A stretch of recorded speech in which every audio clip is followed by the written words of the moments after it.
Good morning, everybody. Welcome back to another episode of The Market Open. It is Friday, March 27th. We are live all the way from beautiful Los Angeles.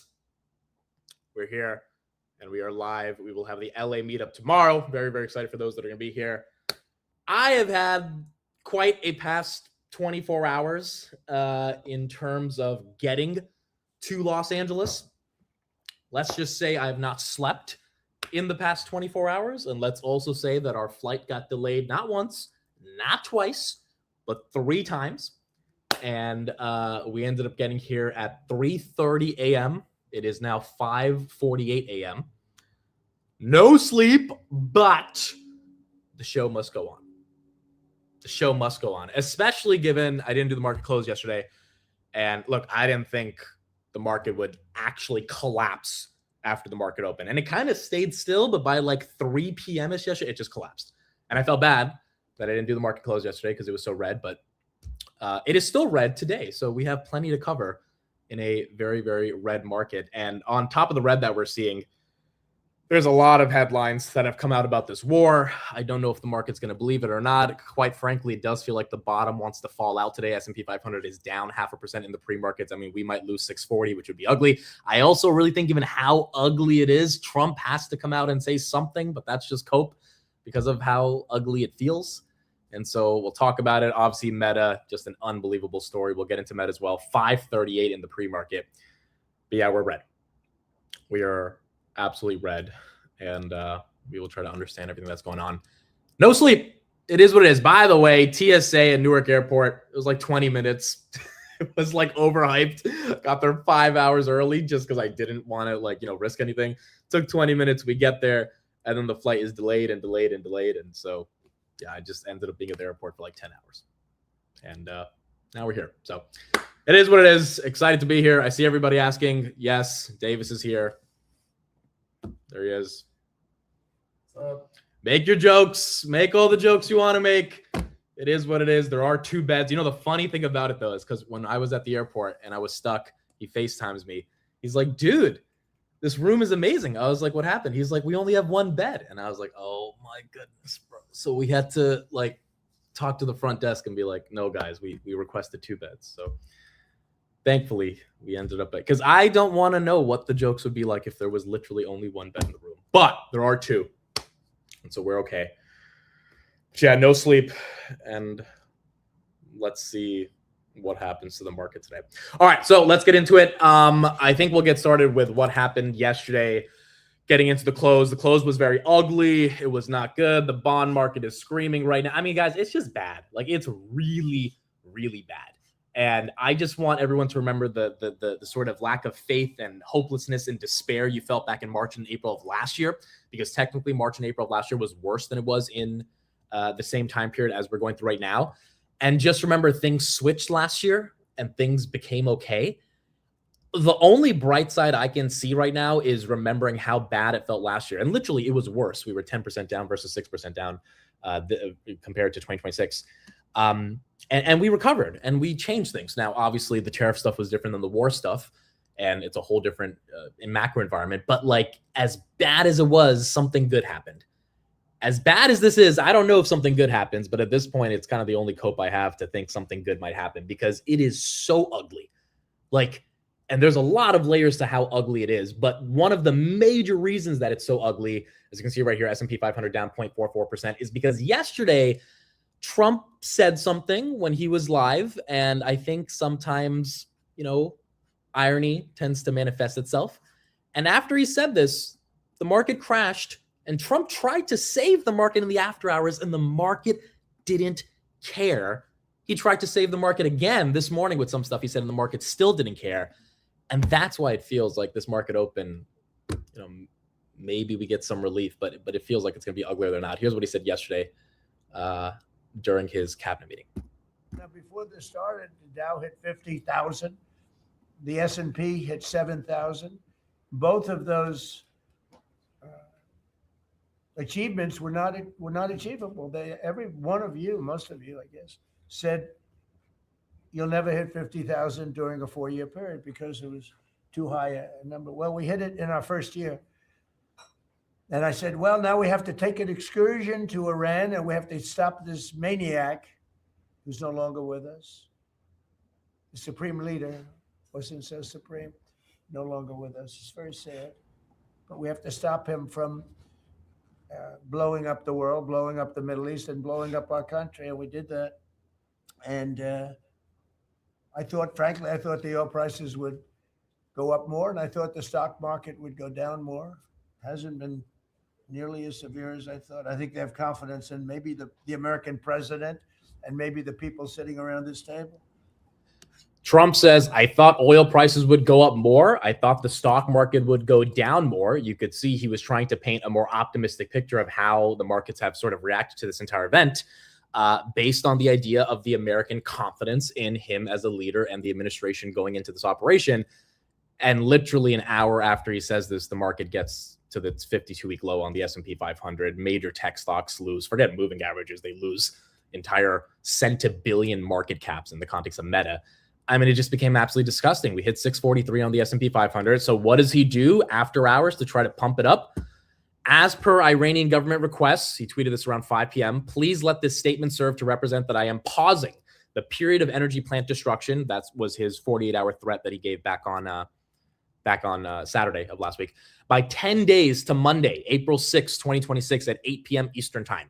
Talks are ongoing, and despite erroneous statements to the contrary by the fake news media and others, they are going very well. Thank you for your attention to this matter. So after hours, Trump tries to pull one of those tweets that he thinks can get the markets to pump, which is exactly what he did on Monday by extending the 48 hours to 5 days. Obviously, the 5 days are running out in the next 24 hours, and so now he's extended it by 10 days. The market was like this. It was going down. We had a little bit of a move, and then we went right back down. And pre-markets, we were going right back down. It's almost like the market's saying, no, we do not believe it anymore. We do not believe it. Now, given sentiment is so ugly in the pre-markets, and this is pretty much exactly where we were when we bounced. We hit 641.77 today. We were basically at 641.50 Monday when we bounced. It's a very crucial level because although Trump put out the tweet that tried to get things to turn around yesterday after hours and it hasn't done anything, now the question is, do we just lose the levels that we haven't lost all year, which we almost lost on Monday, and then we had the tweet that kind of reversed it. We're right back there.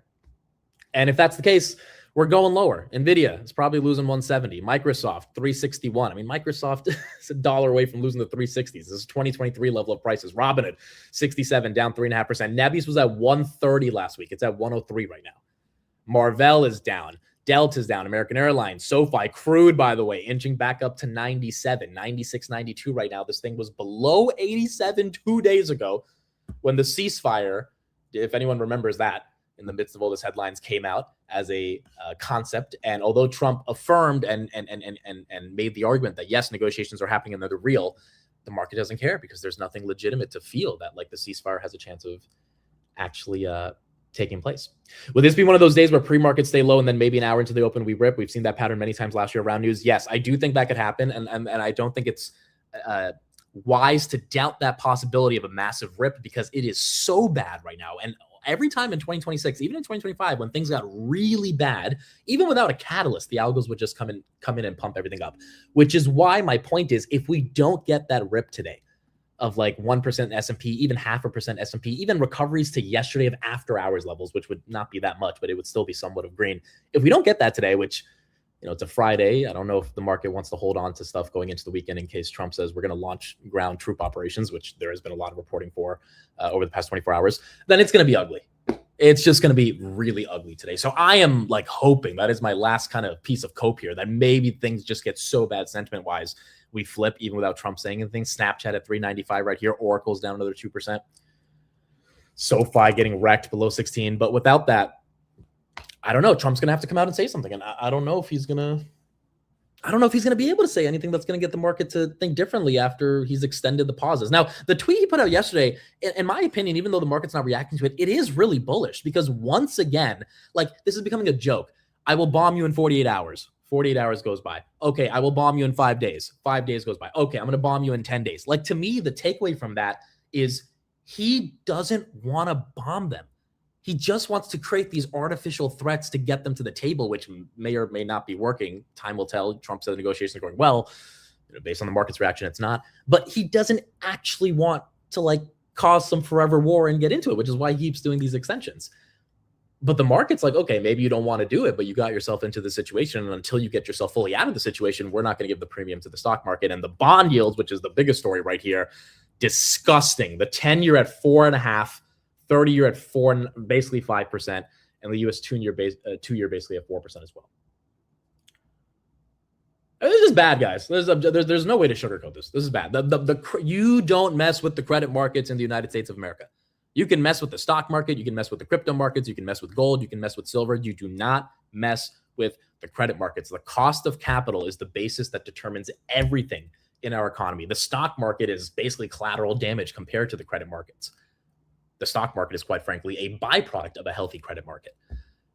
When the credit markets scream, that has been the basis for it's been the foundational paradigm for Trump pivoting every single time we've had one of these scenarios where he does something crazy and the market reacts to it. We're at the level where he needs to pivot hard, and I don't know if that's going to happen today. So for me, it's bad. And then you've got the market being as crazy of a market that it's been all year. The freaking cybersecurity names are getting wrecked right now. CrowdStrike's down 6%. Palo Alto is down 5%. Zscaler is down right now. Why are they all down? Because Claude came out with a product again. And so when you have stuff like that entering into the ecosystem, along with the war stuff, it's not really good. The Claude Mythos model apparently took $10 billion just to get up and running.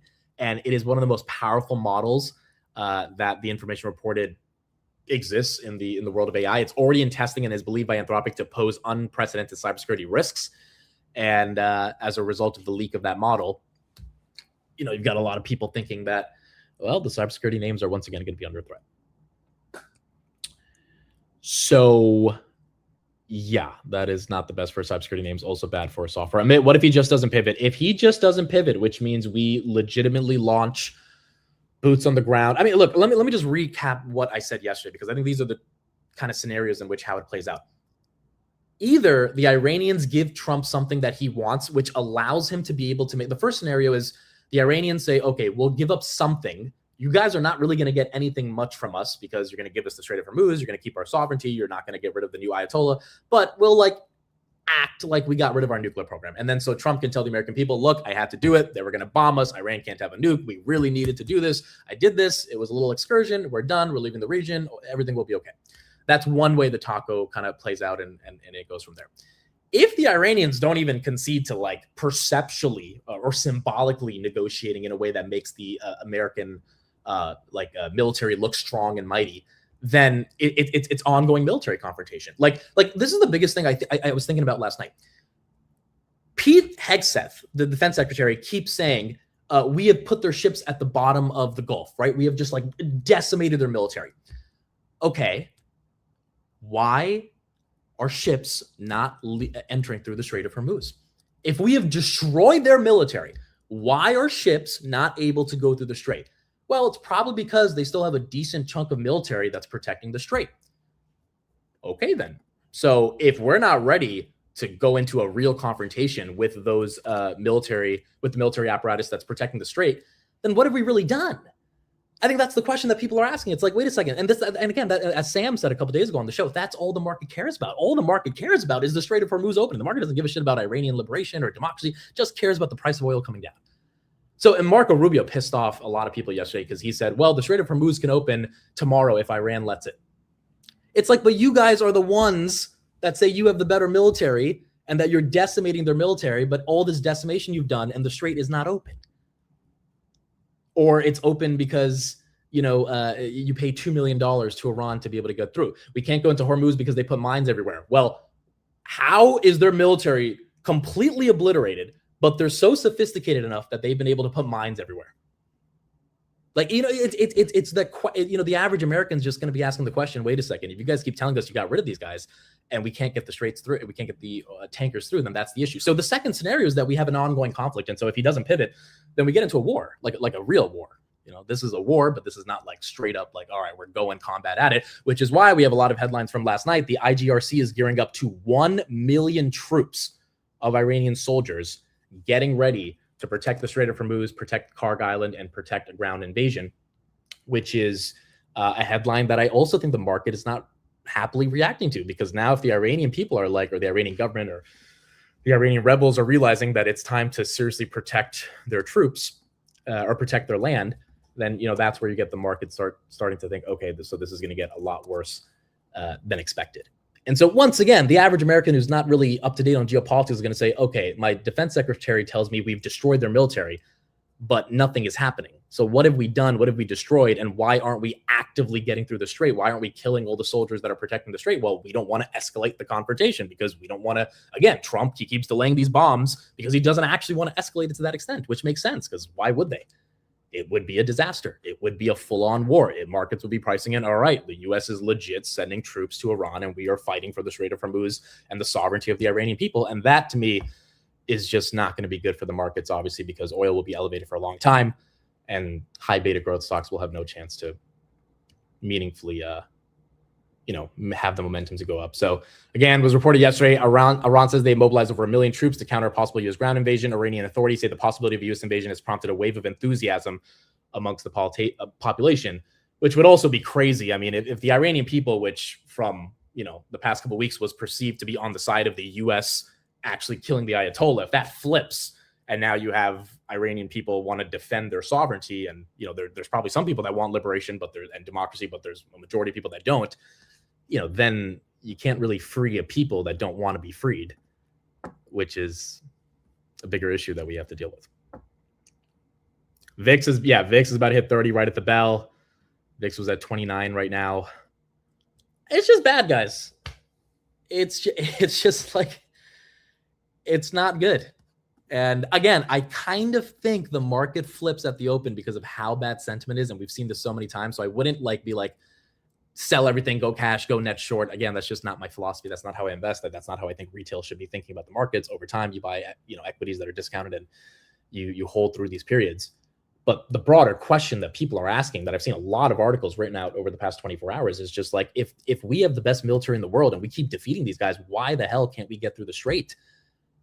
Whatever military, whatever ships are at the bottom of the sea, it obviously is not helping to open the sovereignty of the strait, which is the only thing the market cares about when it comes to oil prices going down. And as a result of that, it makes sense that we're getting hit as badly as we are in the pre-market. Amazon right there down 0.5%. Amazon potentially going below 200. Marvell's down. Salesforce is down 2%. Adobe's down 2%. Palantir down 2%. SanDisk down 3%. The memory names getting wrecked. Micron is down 20% since last week. Micron was at 470. Now it is at 358. Could S&P 500 find resistance at 2021 levels? Well, or 2021 peaks. That's basically 47.8, which is almost exactly where we were, even a little bit below that. 2025 April Liberation Day. You had a couple analysts come out. UBS thinks 5,000 is very possible. They put out a note yesterday. They said, hey, if oil prices stay elevated but for this long, I mean, there's a simple logic for how the market really takes a shit. Oil prices stay up, consumer demand goes down. The biggest thing is earnings expectations going into April when we have companies put out their earnings. If all these companies come out and say, yeah, our logistics, our manufacturing, our supply chain, our cost of goods, etc., we can give zero guidance on that, or the guidance we give, you guys have to take with a grain of salt because we genuinely aren't sure how to navigate what's happening geopolitically, what's happening with oil prices, etc., etc. The biggest companies in the world, like Meta, Google, maybe they don't have to get that intense because obviously, they're massive companies. They have a lot of cash. But, those are only 7 companies in the stock market. A lot of other companies are going to say, guys, you can't blame us. Oil spiked to its highest level since 2022. We can't really give you guidance. And the market will be like, okay, we're not going to blame you for not giving us guidance, but you can't blame us for not wanting to buy your stock if we don't know exactly what you're going to do. And at that point, what are companies supposed to say? They're like, all right, if you're going to sell it off, you're going to sell it off. And so again, this is just, Iranian media. Iran's Revolutionary Guards, the Strait of Hormuz is closed and any transit through the waterway will face harsh measures. Every time I see a quote from the IRGC and they're like, hey, you can't pass the strait. And then I hear Pete Hegseth in the background saying we have their ships at the bottom of the Gulf, and Trump is bragging about how, I told Pete to save the ships, but Pete wanted to put the ships at the bottom because it was more fun. They're talking in such a, such an intense fashion about how much they've dominated their military. but we can't get any ships through the strait. So what's the point of all this talk is what you're going to have a lot of people asking the question of. If oil still stays high and we can't get any freaking oil passed through. Max 7 drawdowns from their 52-week highs, almost all of them are in a bear market outside of Apple. 20% is the definition of a bear market. S&P is down 7.5% from the high. Apple's the only one that's kind of outperformed, down 11.3%. So it's just ugly. It is just ugly. I feel like something happens today where Trump comes out and tries to calm things down, not even because of the stock market, but because of the bond market. And the only other piece of hope I have in the midst of all this, which I think is a legitimate piece of hope to have, and the reason why I really don't believe in going net short here, is because I do believe the taco is coming, but I also believe the taco is going to be based on some level of negotiations that are happening behind the scene. And I think the Iranians and the United States are all saying the shit that they have to say just to be able to, act like each one is better than the other, which creates a lot of confusion and questions to the American people. Like, hey, why can't we get our oil through the strait? Like, if we have the best military, all that stuff. But I do think they are talking. And even though those talks might not be going well, although Trump is saying they're going incredibly well, I think they will reach some level of, I don't think Trump wants to be in a war with them for the rest of the year. Like, that's just my opinion. I don't think I think if he can get some level of concession, it's definitely not going to be a regime change. Like, that's out of the window. But some level of, hey, we're going to give up our nukes and this and that. It's like something symbolic, which is ironic because after the 12-day war, the Iranians needed to strike the Americans. And they called Trump beforehand saying they were going to strike. And they basically begged him to allow the strike to happen. They wouldn't kill anybody just so they could tell their people that they struck the dirty big Americans and they got the revenge as propaganda to their own citizens. And Trump allowed it to happen. And that was the end of the 12-day war back in June of 2025. Now it kind of feels like the roles are flipped and that Trump needs the Iranians to give some type of a concession, because if they concede nothing, the nukes, the oil, the regime change, if they concede nothing, the number one question from the American media is going to be, what was the point? Why did we do this? And so I think there will be some type of deal. Even if the deal is a crappy deal and it doesn't really result in anything, it will be something where it can be painted as a win, and then we move on from there. But that is what we've got going on right now. Nvidia right there, as you can see, is down in the pre-market. Is very close to losing 170. Oh, it did 169.70. There you go. I mean, it just looks like in 20 minutes it's going to be a pretty bloody open. Let's talk about the IPO market. So this is also not bullish to me. I've been very transparent about my thoughts about how I think the private markets are stupidly overvalued. All of them. Every single thing in the private market is overvalued. And I can say that with a lot of confidence. Again, it's my own subjective opinion, but because if everything in the public markets are deeply undervalued, which I also agree with, at least to an extent, then everything in the private markets having these 3-4x crazy multiples for the public markets are overvalued. It's just that simple. If they were to be public, they wouldn't have these valuations. Elon Musk is planning an unprecedented move for retail investors in the SpaceX IPO. Elon is considering allocating up to 30% of SpaceX IPO to retail investors, far above the 5 to 10% that's typical per Reuters. Under this plan, Elon looks to tap loyal fans in the upcoming IPO, which could exceed $1.75 trillion in valuation. Bank of America is expected to lead the U.S. retail distribution. If this is not a sign of Elon looking for liquidity, and I love Elon, I'm a fan of Elon, but at the end of the day, and he needs to do this. He's the CEO. He has to raise capital for his company. Like, this is his job. He's not doing anything wrong. It's just objectively we have to analyze. He's not seeing the demand because what institution is buying SpaceX at a $15 billion revenue, $2 trillion valuation? There will be some institutions, but the majority of that action is going to be retail.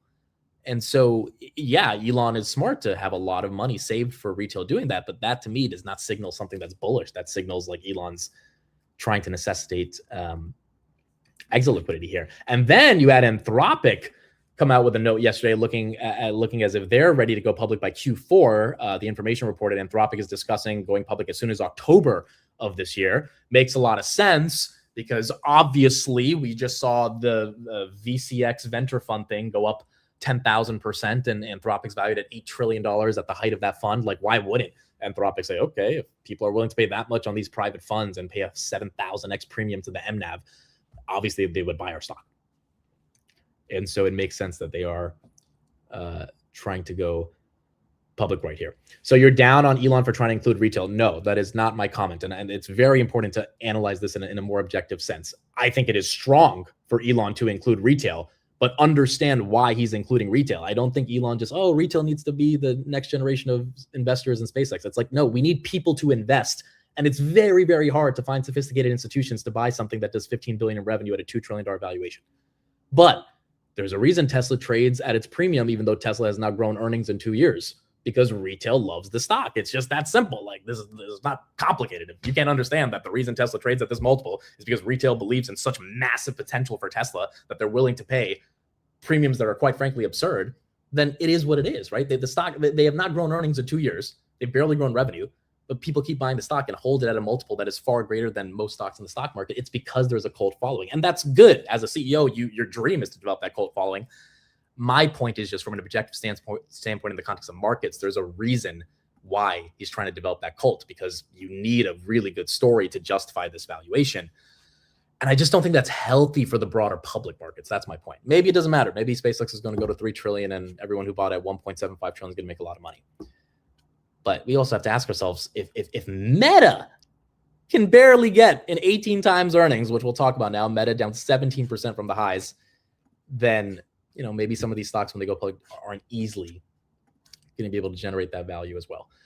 What's going on with Meta? So obviously Meta had the New Mexico case yesterday and the LA case where a judge found them guilty of child exploitation. And it's not really about the child exploitation per se. It is about the precedent that this case and them losing this case is making for the ability for Meta to get sued. And as a result of Meta being able to get sued right here, that's why Google's down. That's why AppLovin, Reddit, all these cases. Sorry, yes, Meta's down 27% from the highs, 17% year to date. That is why the advertising stocks are getting cooked right now. Let me know in the chat if you bought Meta. I thought about it yesterday, and I thought about it at 550. It was like 555. I was going to buy 10 shares, nothing crazy. I was ready to buy 10 shares. And then I just stopped. I just didn't. And it wasn't for any major reason. I was just like, I don't know. I was like, I don't really understand the lawsuit too much. Let's give it some time to see what plays out. And an hour later, it fell below 550. And then I'm like, all right, I'm definitely not buying it. Because 550 was the level. So I was ready to buy at 555. I waited, broke below 550. Now it's at 538. And now I think it's a more attractive dip than usual. But man, the market has flipped their entire tone on these advertising names. And it's a little weird. So we'll talk more about Meta, but it is confusing why the street is this upset about it. I also think if there's new lawsuits that come into place, like Meta will be able to pay all those parking tickets and move on. It's not a question about the money, but people are talking about reversing Section 230, which gives the social media companies basically unlimited freedom. It's almost like the First Amendment for social media companies to not be liable for what users say on their platform. Because at the end of the day, their pitch to the government is like, we're just a platform. We democratize the access of information and people can say what they want and we should not be governed based on what people post. We will obviously get rid of certain things like pornography and violent acts of killing and stuff like that. Like there's a lot of censorship they have to do in the context of content moderation. But Section 230 protects them. You've got people theorizing that these lawsuits are going to allow more lawsuits to then challenge the legitimacy of Section 230, which when that goes to the Supreme Court, if that goes against Meta and Google and Reddit and all these companies that benefit off that, that's your real bear case for Meta, which I don't really see happening, but the market does. And I think that's why that stock is getting cooked at the moment right now. So it's ugly. It is obviously ugly for a lot of these different names. Couple of macro stats that I think are really important. We've got 14 minutes until the market opens. So this one is another reason for why I think we're seeing some of the red. Bank of America, institutional investors have sold 11 billion of U.S. equities last week, the largest weekly sale in 5 weeks. This comes after 3 consecutive weekly purchases totaling 12.6 billion. At the same time, hedge funds bought 2 billion of U.S. stocks following 4 weeks of straight sales. Retail investors sold $80 million of stocks, posting just their 3rd weekly sale over the last 10. So obviously retail investors are more in the context of buying the dip. In total, U.S. equities recorded 9 billion of outflows, up from $1 billion in the prior week. This is primarily driven by single stocks, which saw 8 billion of outflows, the 4th largest since 2008. What's interesting about this is I shared a stat yesterday showing that the inflow of tech stocks last week as a percentage of the S&P was the largest since 2008. Which is bullish. But the outflow of overall equities, not just tech, but materials, consumer discretionary, real estate, oil, et cetera, put everything together, was one of the 4th largest in the past 15 years. And so you're seeing some level of dip buying, and I quite frankly think a lot of that dip buying is to hedge some of the short positions that people have, because you don't want to be completely caught naked if Trump ends up tackling aggressively. But you are seeing a decent level of selling happen as well, and this is consistent with the big tech stocks that are getting hit. I mean, I thought this thought was this stat was incredibly interesting yesterday. Retail sold $50 million of Nvidia in yesterday's trading, which might not sound like a lot because Nvidia is a $4 trillion company, but it was the first day of net retail selling since July 2025. Now, the last time this happened, it was followed by a 19% rally over the next 6 weeks, which is bullish. So there's some there's some optimism to this stat. But it was the first time we had some real selling on Nvidia on a net basis from retail since July. And, maybe we'll see if that results in something better this time. Wedbush expects Tesla and SpaceX to merge by 2027 as ties between Elon Musk companies deepen. Tesla already holds a stake in SpaceX, and a new joint chip facility further integrates their operations. Now, that might be the dark horse candidate for why the $1.75 trillion valuation makes sense for Tesla. Although if you just put them together, or for SpaceX, it would become like close to $4 trillion with Tesla and SpaceX together, which obviously would be very expensive, but the markets probably would find a way to make sense of it. Retail would obviously love it. I think that's the actual end game. And so if you're buying SpaceX stock because you think the revenue compared to the adjusted EBITDA makes sense, I mean, that's probably not the reason. But if you're buying it because you think they merge with Tesla and you're essentially taking a bet on Elon, that's where you get the 30% allocation for retail investors, which makes a lot more sense to me because a lot of people would want to go long on Elon. The question becomes, is there enough of a cult following to allow that merger to take place and for that stock to hold on to its momentum? Wedbush expecting that thing to happen by 2027, I actually think is very reasonable. I think, quite frankly, the only way Elon really starts to justify a lot of the numbers these companies are putting up in their growth phase, or in their foundation of building what they need to do to get to the growth phase, because SpaceX and Tesla not necessarily there yet at scale, is merge them together. VG up 3% right here. And so, that might be the reason to go long on SpaceX, but nonetheless, it does complicate the valuation story and the overall private market story. And again, Anthropic also looking to go public. By the way, the information reported that Anthropic is looking to go public by the end of the year because OpenAI is looking to go public. So OpenAI and Anthropic both getting ready to try to take these stocks into the public markets. Oil is not stopping, just broke 97. Yep, it is. Wow, you are correct right there, 97.23. Again, if you're just joining, Trump tried to pump everything last night in Taco by saying that he is delaying the power plant bombs by 10 days to April 6th. It would be ironic if on April 9th, 2.0, he once again says it's a great day to buy, which is, again, why I think you can't get too bearish. But these delays are not being interpreted as positive by the markets. These delays are being seen as just empty statements with no real meat behind them. And I think that's why we're seeing this thing get ugly once again. So that's what we got going on, folks. That's what we got going on. Do we have Michigan sentiment numbers yet? I don't think so. What macro data do we have today? At 10 a.m., we will get Michigan sentiment and current conditions. Okay, so at 10 a.m. we will get some of that data, but we do not have any of that in the pre-market. Did they ask him to delay the bond? Well, Trump said, did I not mention that in the tweet? Trump said that they asked per Iranian. I forgot to mention this. Yeah, Iran came out and said we did not request any pausing of the. It's so funny because it's Trump is as per the Iranian government request, please let the statement serve to represent that I am pausing the period of energy plant destruction by 10 days. And then the Iranians are coming out saying we didn't ask you to do that. And behind the scenes, I'm just hoping that they're both actually talking. But it's funny because the people that are probably talking are probably looking at each other like, dude, did Trump really have to tweet that? We obviously did not request or beg him to stop the bombing. And the negotiators are probably just well, this is how Trump is going to tweet. And so now the Iranians have to come out and say, we reject that we requested anything, right? It's just a bunch of he said, she said going back and forth. And no one knows, what exactly is happening. And the market's definitely not believing any of that. Carnival Cruise, they did have earnings today. Let me pull that up. I think that's one of the only companies that had earnings this morning. Carnival Cruise is down 3% right here in the pre-market. Again, they've been hit a lot worse because of the oil stuff. Did they have earnings? I'm pretty sure they did. One of these companies had earnings today. Friday morning. Yeah, CCL. CCL earnings down 2%. They beat EPS 20 cents versus 18 cents. Revenue, they missed 6.1 versus 6.13. Adjusted EBITDA, they beat 127 versus 126. Adjusted net income, 275 versus 251. So you have two very small beats.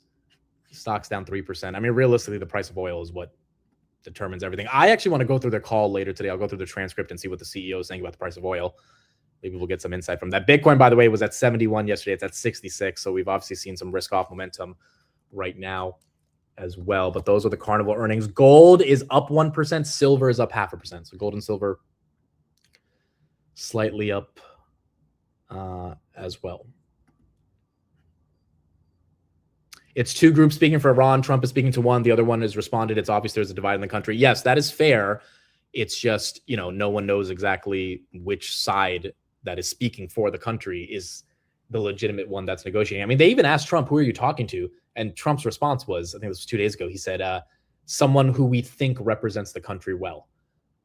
And, the markets don't necessarily get a lot of confidence because what if that person doesn't represent the Iranian interest well? And that's why Pakistan comes in and Turkey comes in and tries to mediate because they have better relationships with Iran. And so one could hope those negotiations are happening in a legitimate way and leading to some type of progress, as Trump is claiming it's leading to progress, but the market's not believing it. Microsoft right here, down 1.14%. Microsoft, again, is it a deal here? Yeah, but there's a lot of stocks that are deals here. It's just the same thing that we said yesterday. If you don't think we're closer to a bottom, any of these deals can obviously become much more attractive.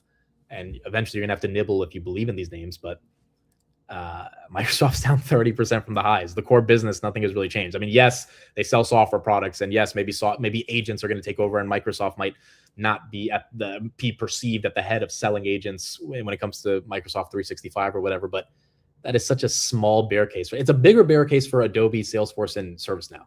It's a smaller bear case for Microsoft, but the market's acting like it's the biggest bear case in the world for them, which is why it's been getting hit. Palantir right here. Also down 1.4%. It was down worse. So maybe you get a little recovery, but that one's still red. Rocket Lab is up a little bit. It was down 9% yesterday. PERS says I doubled down on Microsoft yesterday. I don't hate that. I think if you have a long-term horizon on a lot of these Mag 7 names, like I don't blame anyone for buying Meta here. You might feel kind of dumb if you buy it at 560 and it goes to 540, you buy it at 540, it goes to 520, but you are not buying an overvalued company by any objective metric. I mean, Meta's $390 billion away from being below $1 trillion company, which is insane. It is crazy. So obviously no one wants to buy and then see their stock go down. But I asked yesterday who's buying, and I got a lot of responses on X saying, a lot of people responded saying they're buying, they're nibbling. And I cannot necessarily blame them on that. It's important to remember April 2025 for those that are worried. Remember how bad you felt and how much the market went up since then. Yeah, Davis and I were actually talking about that last night. Like the level of despair that we felt during March and April of last year was actually, I think it was worse on a not even a perceptual basis, on an actual numerical base, empirical basis, because the market was worse. Like we had more red days. 61% of days were red from January 1st to March 26th, and the S&P 500 was down 10%. Whereas now we only had 50% of days that were red in the same time period, and the S&P is only down about 5%. If it was objectively worse, it just, this one feels like it didn't need to happen, and what was the point of the war, and that's why people are upset and pissed off, and the whiplash. So part of the moment right now is realizing, as annoying as it is, it was worse last year and it recovered. And I know a war is different than tariffs, and that's a big point to sort of include, but maybe it doesn't have to be as much despair if Trump ends up finding a way to get out of this. Can you elaborate on Micron, please? I'm getting a bit stressed. So Micron, once again, the Google compression algorithm that came out, the perception is that algorithm is going to significantly increase the efficiency of memory on GPUs or on TPUs. And as a result of that, there's going to be less demand for HBM. From what I read on the sell side, that's BS. That's a DeepSeek moment. It's not real. And it is only going to create more demand for memory writ large because it's going to become more efficient. The article itself was written a year ago. I don't know how it picked up so much publicity a couple of days ago. It's very weird, quite frankly. But it did. And I think you just have a lot of hedge funds that were short or that kind of knew this article was going to come out before the earnings. And that's why it's been in a terminal decline. I'm not an expert on HBM or DRAM to really understand how intense the compression algorithm would be for the overall business of memory. But this has been the perceptual risk that we've talked about for a long time, which is that Micron's up 300% from the lows, or more than 300, it's up like 600%. So the idea that it needs to keep going up, it's like, no. But obviously retail's retail, and they start buying it at 450, 400, 470, 380, thinking it's, double again. And a lot of times that just doesn't happen, especially when you're dealing with a commodity. So I don't think the memory super cycle is over by any means. I don't think the Google thing is going to affect it. I think this probably is a buy the dip. I'm not buying the dip here because I don't understand memory that well. But obviously Google kind of really wrecked a lot of people that were in the memory ecosystem. Meta's going to 90. Dude, if Meta goes to 90 again, if it goes to, by the way, when Meta was 88, an interesting stat, now that we have the last 4 years of earnings, it was trading at 4 times 2026 earnings when it was at $88. Which I think, if you knew they were going to put up those numbers in 4 years, you would have bought the stock. I don't think it's going to go to 90 again, but I am interested to see where this thing bottoms out. Because right now we do not have enough details on this. We got about 2 minutes, 1 minute until the market opens. Again, ugly day. I think it is so ugly that maybe we get a little bit of a bounce. I know that's Cope, but I don't know. We either keep going straight down when the market opens, or we get a little bit of reversal, or we get a Trump tweet. Trump tried to get the market to feel that they are going to delay the attacks, which is bullish. Market pumped a little bit last night. Some of you guys probably saw that pump last night. It was like 4:15 or 4:30, and then it faded pretty quickly. So we lose 640 on the S&P. That's not the best. We're at 641. We're basically where we were Monday morning. And as the market opens, we will see if we can rebound or if we need to go through a little bit more pain as we head into the weekend. All right, folks, here we go. Thank you, everybody, for being here. It is Friday, March 27th from sunny Los Angeles. The stock market is now open.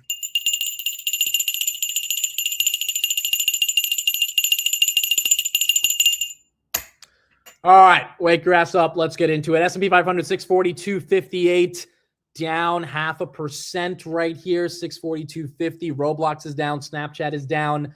Google's down. NVIDIA, she's going to lose 160. It looks like, yeah, there, or 170. NVIDIA loses 170. There it is. First time NVIDIA losing 170 all year. Is that correct? No, we briefly lost it on February 5th. We briefly lost it on February 5th. 170 on NVIDIA. Microsoft 360. She loses 361. Robin at 69. Amazon 204. Nebius 105. Marvell's actually up today. Marvell and Lam Research both were down yesterday. They're getting a little bit more momentum right here. That's green. American Airlines is down 1%. United Airlines down 1%. Amcor is flat. Firefly is down 2%. HIMS is down 2%. Palantir down 1.3%. Micron actually going green. Maybe Micron 20% drawdown is enough pain. It hit 345 and now it's at 348. This would be some much needed relief for the Micron bulls. AppLovin 393. That is also up after being down 7% yesterday. Meta continues to go down 541. Let's see if it breaks 540. It did in the pre-markets. VG is up. Next Decade's up. Oxy is up. Oil and gas stocks are up. Bitcoin trying to get a little bit of a bounce, but that one's still below 67. Palantir 145. Rocket Lab 65. Rocket Lab should be up more on that SpaceX news, because if SpaceX is really getting ready to go public, you should have the space names getting more of a bounce right here. ASTS, that one's also down. Lunar is down. Microsoft PE is at 22. Meta's 4 PE is now below 20. They're going to grow 33% this year. I mean, it's quite incredible. SoFi wrecked below 16 right here. Where is Grab? Grab is down 1.2%, 365. SanDisk actually up. Okay, so remember getting a little bit of relief. Seagate and Western Digital also are up. Netflix, what was the headline on Netflix from the Wall Street Journal? I missed it. Let me try to pull it up real quick. There was something good about Netflix. Oh, yeah, they're raising their prices. Okay, so they're raising their prices. The ad-supported plan goes to $9 from $8. Standard goes to 20 from 18. Premium 27 from 25. Okay, so I guess more people will pay for Netflix. Coherent, that's up 2%. Lumentum, oh, the photonics place got wrecked yesterday as well. They're starting to get a little bit of recovery today. Very little. Again, one thing I said at the beginning of the show, It is so ugly in the pre-markets that expecting a bounce, maybe not across the market, but in certain sectors, is not crazy because, I mean, if we just waterfall down, I guess it is what it is. Maybe it happens randomly throughout the day, but usually what we've seen is when sentiment is super green, we flip red at the market open. When sentiment is super red, we flip green. And maybe that plays out today, or maybe we just continue the red. Zeta right there, that's down 2.5%. HIMS is down 2%. Delta down half. We'll get consumer sentiment in a bit. Tesla down 1.54. Robinhood losing 68. Amazon 204. Nvidia barely holding on to 170. She is trying, but she's not holding. VIX is above 30. That is correct. The VIX is above 30. 9% up. VIX 30 is usually always a buy. Wow, Oracle losing 140. Let's see today if VIX 30 is also a buy. Let me pull up Fear and Greed. Where are we at on Mr. Fear and Greed? I think we're at 14, 15. We're at 15. How is Carvana stable? Carvana, that, well, I wouldn't say it's stable. It was at like 450 last year. And, they had a bad earnings and Jim Chanos went short. And so I guess it's holding on a little bit over the past couple of weeks, but it definitely got hit pretty bad from last year. Netflix right there, 94.46. American Airlines still down. Celsius goes back to being down. Oscar is down below 12. Lemonade, which got a bump a couple days ago, VIX now up 10%, is down 0.77. The SaaS names are all red across the board. Nothing is holding on to the green in SaaS. Wow, did Microsoft really lose 360? Did it do that? We did lose 360 the last time Microsoft was trading at this level. Let's skip Liberation Day because that was an anomaly. Last time we were at 359.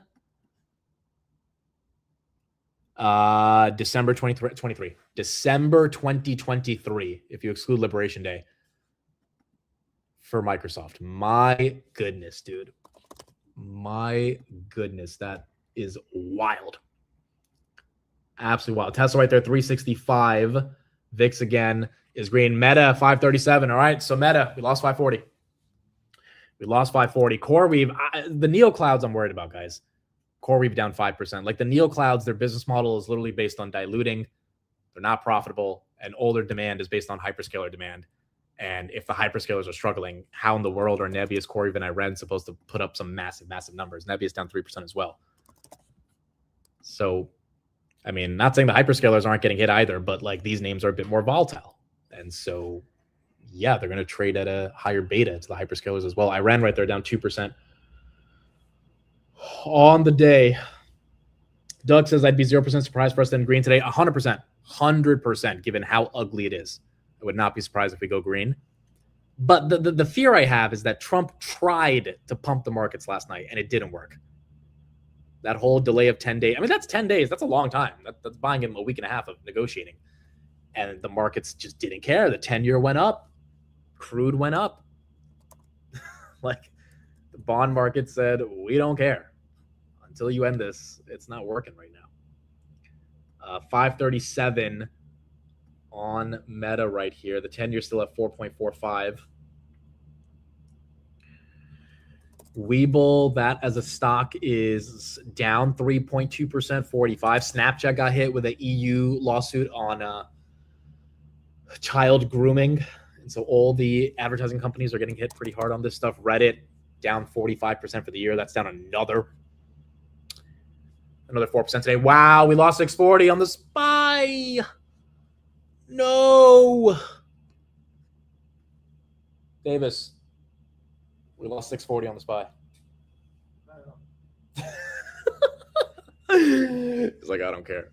I don't care anymore. I don't care. 640. Watch out below. Oh my gosh, dude. At this point, take us to 6,000, bro. Just do it. Rip off the Band-Aid. Rip it off. AMD, that was up 7% a couple days ago. AMD lost all of it. AMD lost all of it. Davis had to pick me up from the airport at 3 a.m. and we got back and I had to stay up because I had to get ready for the show. But I was like, yo, you should go to sleep. It was like 4:30. He's like, dude, I can't go to sleep. I just know that when I wake up, I'm going to be down on my net worth more than when I went to sleep. I was like, that's fair. He's like, I'd rather just stay awake and see it happen in real time versus wake up to the surprise of it. It's so bad, dude. It's so freaking ugly. App Lovin's green to I think App's a sympathy bounce from yesterday. I mean, App fell 10% yesterday. 2 Chinese container ships turned back after trying to exit the Gulf via the Strait of Hormuz on Friday, ship tracking data shows. Wow. I mean, dude, if they're not going to let the Chinese get through the Strait either, that's the Chinese are supposed to be the friends of the Iranians. Again, this is why I think a lot of people are just like, dude, how is our military so amazing, so intense, and we can't get our ships through? And then the administration's like, well, we could get our ships through if the Iranians just opened it. It's like, well, what's the point of having a military if we can't open it? Like, isn't the whole point to get them to open this shit? Or to force them to open the shit with the might of our military? And so you just have a lot of people questioning why exactly this isn't happening yet. Oil still spiking right there, 97 as that continues to go. And obviously, you know, Trump probably doesn't want to get into a massive confrontation at the Strait because that's not going to be good for oil prices. So they're kind of stuck between a rock and a hard place. So it makes sense why we're not attacking it as heavily. But nonetheless, that means the Strait continues to be closed right now. 640.9 on the S&P. And here's the punchline to everything that's happening. We kind of need to hope the war comes to an end. And forget the stock market. We need to hope that the impacts of what has happened over the past 5 weeks, and hopefully it resolves in the next 5 weeks and it doesn't, you know, take another 15 weeks. But we need to hope this thing ends soon, because forget the stock market. We need to not let recession fears start intensifying. Because if oil stays up and inflation stays up and you got rate hikes that start getting factored in, like if we hike rates, I don't know what the hell Trump's going to do, but we might have to hike rates. Not because I want to, but because the Fed and the way the Fed thinks might think it's necessary to combat inflation. And that's obviously going to lead to some level of, it's going to lead to weakened consumer demand if we hike rates. Like, forget the housing market. People aren't going to be buying cars with some of these APRs. Like, it's not going to be good for anybody. And the recession is where the stock market really collapses. I mean, the war stuff is whatever. The lack of growth in a world in which GDP was promised to grow at 5-6%, that's where shit hits the fan. And that's the thing, the bigger reason for why we need the war to hopefully come to an end. Fear and Greed's at 15.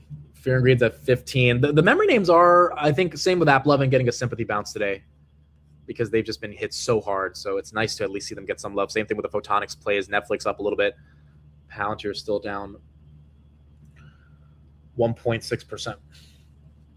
Donvin, thanks for the super chat and making you remind us of your watch list if you have any. I'm curious to see if there are any contrarian non-tech ideas. I'm already doubling down on NVIDIA and Amazon and on the Zip. You know, it's a good question. Contrarian non-tech ideas. I would love for people, if they have names, to put in the chat.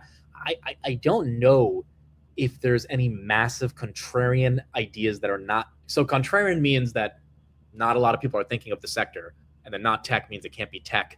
I mean, the only thing in January was oil. That was kind of contrarian, right? Because no one thought oil would spike to levels of 2022. But outside of that, I mean, most of the names where all the growth is for the earnings is in tech. Software, which is now getting ready, IGV, to go back to February 2025 levels or 2026 when we hit our lows. That's down 2.85%. Software is tech.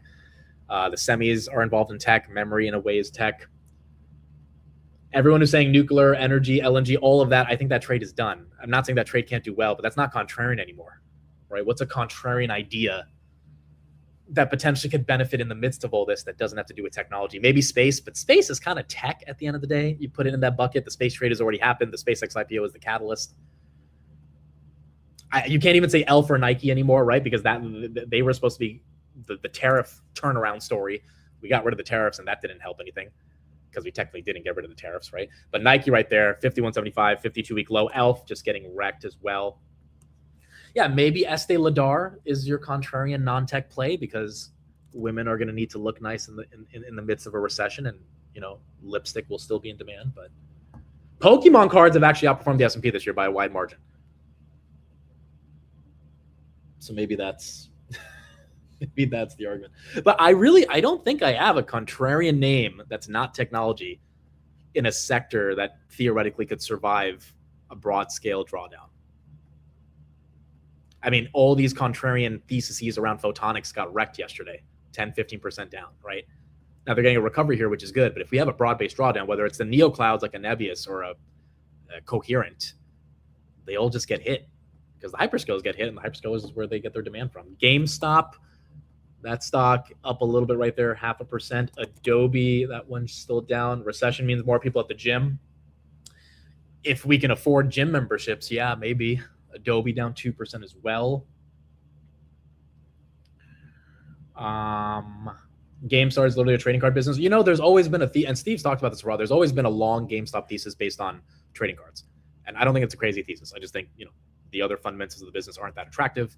Granted, if you like the cash they have on hand, it's cheap. I don't like that they have Bitcoin. I don't know what they're doing with the Bitcoin, but you know, there is a play to go long GameStop based on Pokemon cards. But like the Pokemon indices that I've seen that get traded that aren't like public on the stock market, those are actually outperforming very well.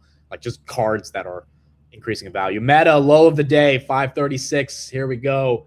Another $10 down on Meta. It's another 20 billion in market cap. As that's getting hit. The cybersecurity names are getting hit from a Anthropic Claude update around cybersecurity. I think it's getting really ridiculous at this point, but if you're the Palo Alto CEO, what do you do? What do you do when you look at this? Wow, ServiceNow below 100. ServiceNow below 100. 99.60. Did you buy Meta yesterday? No, I was very close. Like I literally, my finger was on the swipe up button and then I didn't do it. I just, there's something in me. I was like, it was at 555. I was like, all right, 10 shares, let's buy it. What really held me back, dude, was like when I thought about it, I was just like, wait a second. The Section 230 thing is the thing I can't stop thinking about. If they lose their right to have unlimited freedom and be protected by the United States government for what people say on their platforms, I think that's a material risk to Meta. That doesn't justify its valuation here, but that is a risk that obviously the stock is going to need to price in. And the more I keep hearing about Section 230, because it's inevitably going to get challenged if people keep putting out lawsuits, because Meta's going to appeal, and then it's eventually going to go to the Supreme Court. And then it's, if anything, it's an overhang on the stock, is what I'm trying to say. Just like Google had for a year before Google finally broke out of 150. And that's just a scary spot to be in when there's other things that don't have those overhangs, like NVIDIA, even though obviously NVIDIA has its own issues. But not being stuck in something like that is the problem. But again, long-term, 5-10-year horizon, I think Meta's going to be okay. ASTS up 2%. The other thing that's important about Meta, and I didn't get to cover this yesterday outside of the headline, but the Wall Street Journal reported that Meta is now planning a $9 trillion valuation compensation package for their senior executives. So since Meta has went public, the CTO, CFO, CMO, all the C-suites, they've never received performance-based compensation. They've always received RSUs, regardless of where the stock was, and then the RSU then materialized into, you know, gains or losses based on where the delta was between the stock price that they got and where the stock was trading at the time. This time, they are planning to make sure the executives are super incentivized to get this company to 9 trillion. Zucks is assuming in 5 years they can get there, which means he's pretty bullish on, you know, what's happening in the AI landscape. And the executives would make billions of dollars, right? Hundreds of millions to billions of dollars, which is not normal for executives to get that level of compensation. But it's contingent on shareholders, you know, going along for the ride, which is bullish, right? So I think if you're in this for the next 5 years, if Zucks thinks it could be 9 trillion, even if it only goes to 4 trillion, you're still going to be happy, which is not the worst of the world. Why not 9 and 10? I don't know. The Wall Street Journal, based on what they reported, it was 9 trillion, not 10. I guess based on the financial metrics that Meta's team came up with, they think 9 trillion is reasonable, which is still a 6x from here. A little bit more than a 6x now. So it still would be intense. All right, S&P bounced off 639, which is nice to see. So we got below 640 for about, what, 10, 15 seconds, then we bounced. So it's nice to see this start to get a little bit better of a bounce. Is that my phone? Okay, hold on. Let me get my phone. Oh, that's yours? Oh, no. Okay. I thought my alarm was off. 642 S&P. Memory, okay, making the move. Micron right there, still holding up, 365. Again, does feel sympathy, but it is at least a bounce.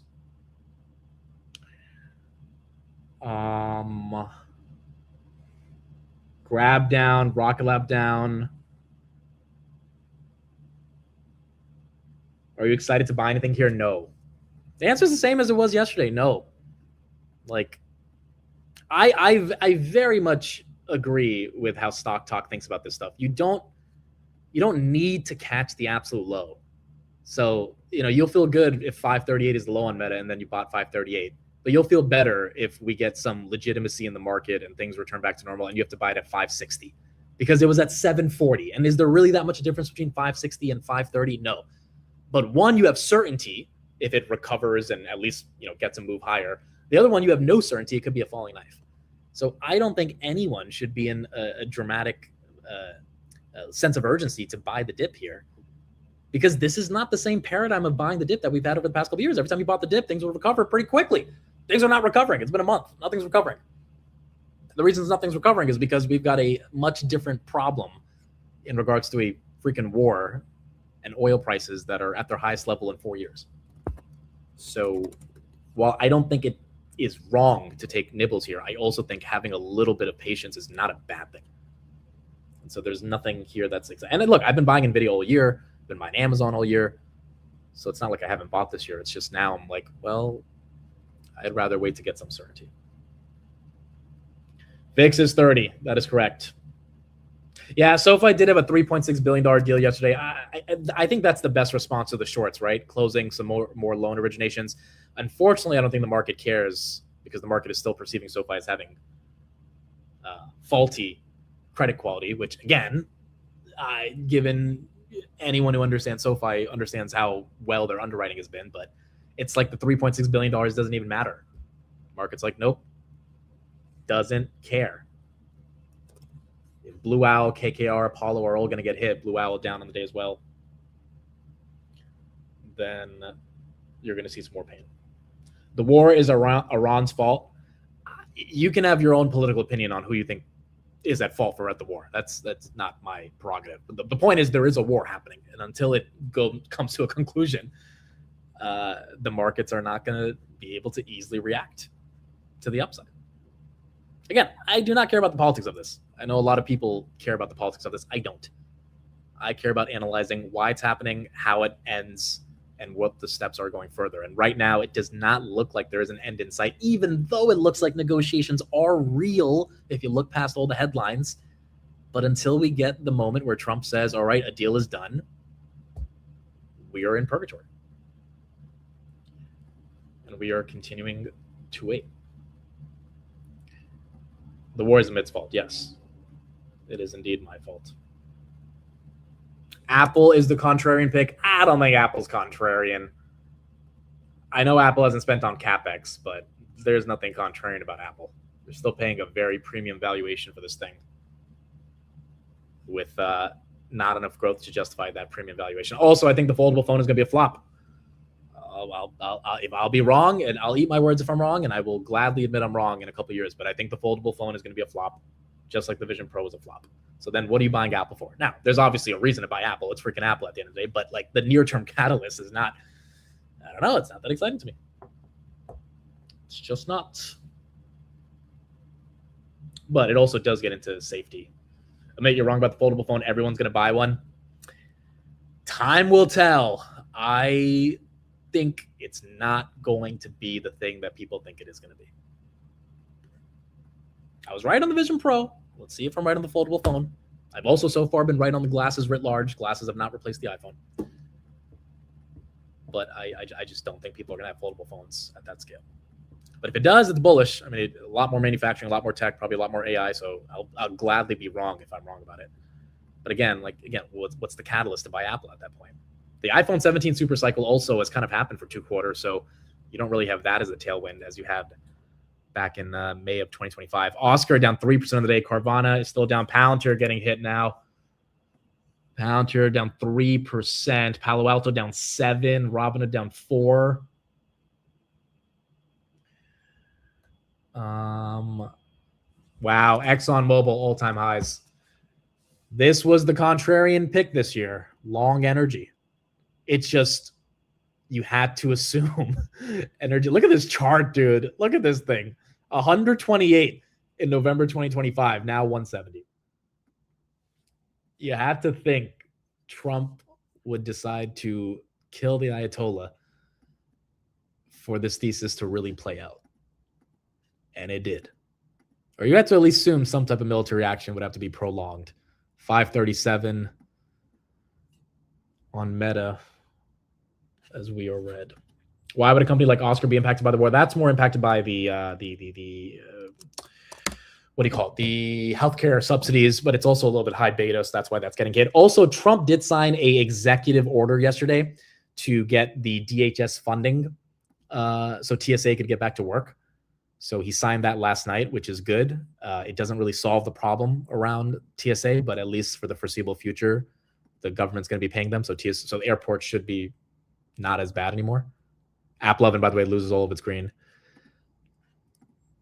S&P, she's testing 640 again. But that's why Oscar is getting hit on those. I mean, but there's no analysis on when healthcare subsidies are going to be. If we can't pay our TSA agents and the ICE funding is not approved from DHS, then how are we going to extend subsidies in the Healthcare Act, right? Like there's so many other things we have not resolved. NVIDIA, she's about to lose 169. My goodness. As that one continues to go down. I still think DCAing here makes sense. Example, if I want to buy 100 shares of a stock, I would start buying 25 pieces every day while the market is low. That is totally fine. And I think that has worked for the past couple of years. Yes, that is generally what retail does. My simple point of analysis here is that if you have zero certainty over when this war is going to end, then it is okay to say, I will buy the stock higher with more certainty after things pivot, unless you think Meta is going to go to 700 as soon as the war ends and you've missed the entire dip, which I think is naive to assume, and you pay a higher premium. It's just a question of preference here. Would you want more certainty as an individual investor that's managing your own hard-earned money to have a little bit more confidence in what you're buying at a higher price? Or do you want to try to nail the bottom or not even nail the bottom, but DCA on every single step lower, even if it keeps falling down because you just don't care about price? I don't think anyone is wrong or right in that approach. But given what we've seen over the past month with the uncertainty of the war, it would behoove people to say it's okay to wait as we lose 640 officially for the second time today, 639.60, down 1%.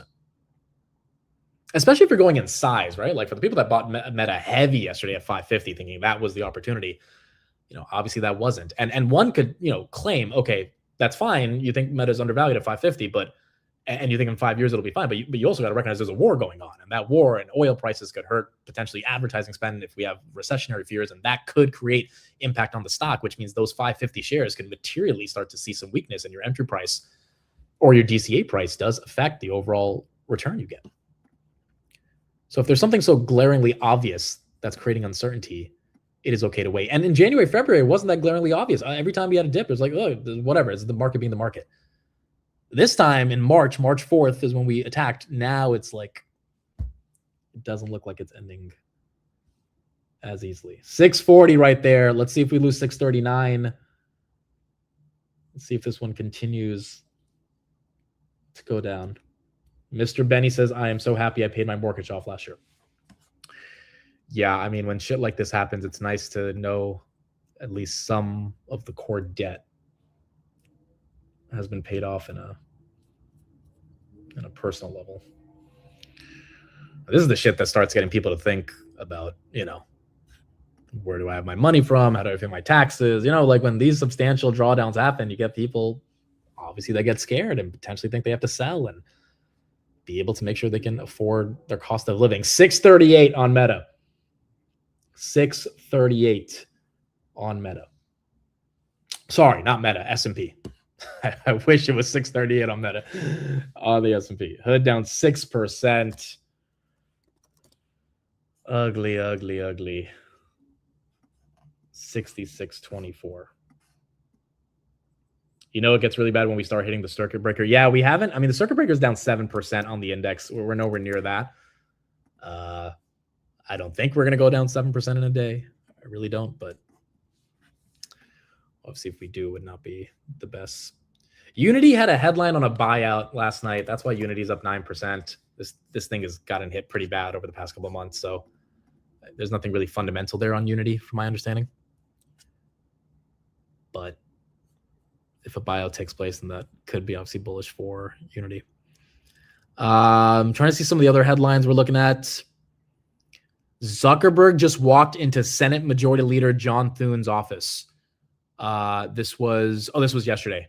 Oh, there was a video of Zuck's leaving. Zuck's lost $18 billion in market of his personal net worth yesterday. And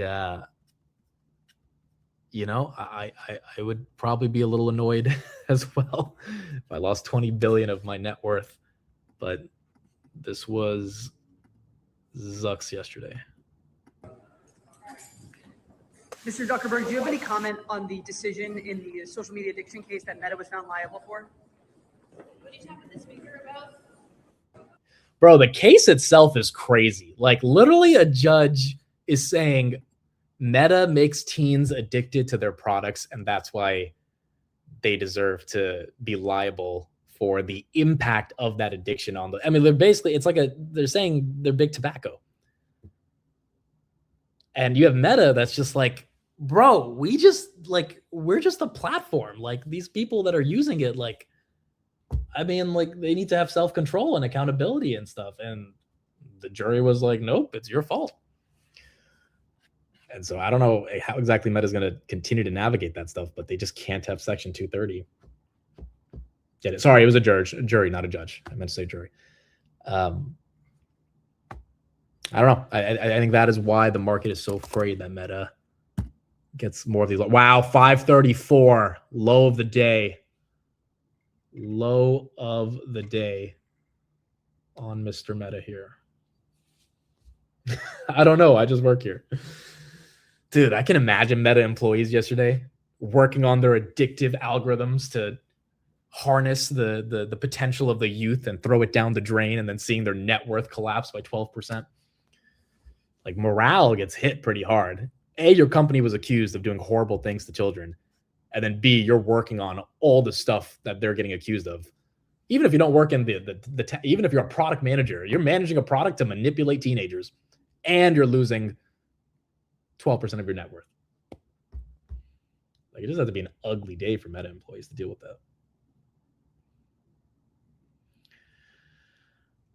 AGX is up 35% on the day. Did these guys have earnings? AGX, I don't know this company. Argan Inc. This is I've actually never heard of these guys. Year to date, these guys are up 70%. What do these guys do? What does Argan Inc. do? 10 years at 4.45. Provides comprehensive engineering, procurement, construction, and maintenance services, primarily targeting the power and industrial sectors. Oh, I mean, that's a great sector for this company to be in, given the data center build out. I believe they had earnings today, right? That's probably why they're getting a pump. AGX. No, they got an upgrade. I don't see earnings. They got an upgrade. I'll try to get some more data, but it looks like an upgrade. An upgrade's causing a 30% move. That's kind of crazy. $7 billion market cap. But that's what you have on AGX. Let me pull up consumer confidence. Let's see if that is there. What do we have on consumer confidence? Consumer confidence is 53.3 versus 53.5. Consumer sentiment for Michigan, 53.3 versus 53.5. 5-year inflation's expectations, 3.2 versus 3.2. These are not that bad. Consumer expectations, 51.7 versus 53. That is a miss. And then current conditions, 55.8 versus 55.8. So sentiment is a miss very slightly. Current conditions is a beat, or sorry, a miss more largely. Survey period from about mid-February to around March 9th. And the final period doesn't really extend the date. It kind of fine-tunes it. So we probably caught about 9 or 10 days of the conflict, which started on February 28th. And on the mid-month reads, they pretty much said, the organization, that a lot of the readings already reflected some downgrades in terms of the levels because of what was already incorporated with the conflict. Having said that, there's a bit more deterioration. Our mid-month read on the headline was 55.5. It now moves to 53.3. That would be the lowest of the year. Last time we found a lower number would be Dece of last year. On current conditions, mid-month read was 57.8. It moves down to 55.8. That'll be the lowest reading since January of this year. And if we look at expectations, mid-month read was 54.1, moves down to 51.7, the lowest since around Thanksgiving of last year. Now let's go to the inflation reads, and one would suspect if you fine-tuned and you included a portion, a small portion of the conflict, we should see these go up, and indeed they did. 3.4 mid-month read turns into 3.8. 3.8 would be the highest since 4% in January of this year. The 5 to 10-year read, and this would make sense, didn't really change. 3.2 was the mid-month read. 3.2 is where it remains. Market not really reacting ugly towards this. I mean, it's continuing to just go down. S&P, little recovery above 638. Meta, this one just keeps going down. AGX did have earnings. Okay, they beat EPS by 75%. Wow. Revenue by 3%. Well, if they're heavily in the industrial sector, and obviously industrials are getting a bid based on all this data center spend, then yeah, makes sense why AGX is getting a bid.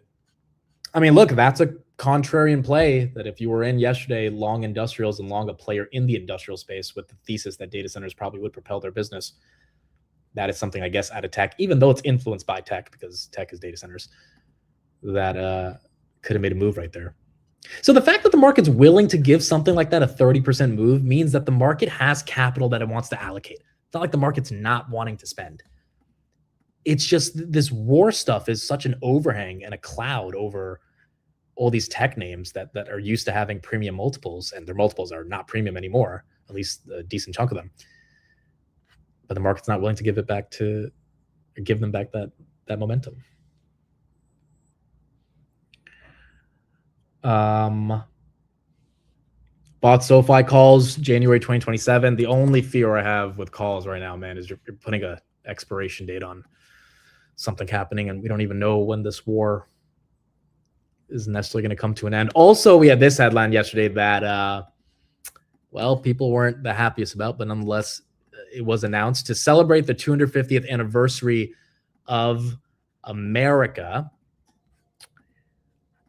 Donald Trump will have a signature appear on future U.S. paper currency, along with the Secretary of Treasury. Under President Trump's leadership, we are on a path towards unprecedented economic growth, said Scott Bessent. There is no more powerful way to recognize the historic achievements of our great country and President Donald J. Trump than U.S. dollar bills bearing his name, and it is only appropriate that his historic currency be issued to celebrate this occasion. Humble king, yes. So we'll get Donnie T's signature. Someone had his face on the $100 bill. I was like, damn. That would be kind of crazy.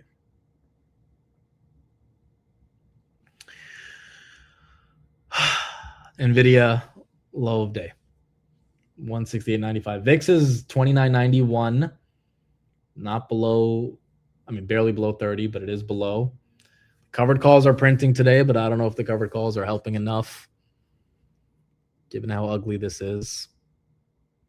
Can he pump our bags first before signing his name on money?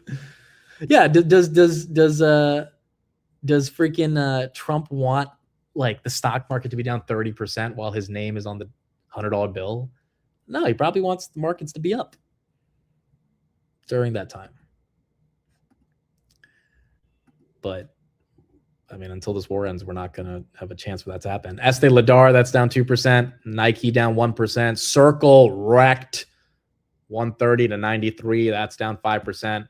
This Clarity Act thing is not really going well for them. Oracle's down 3%. Robot. Oh, David Sachs resigned from the crypto AI czar.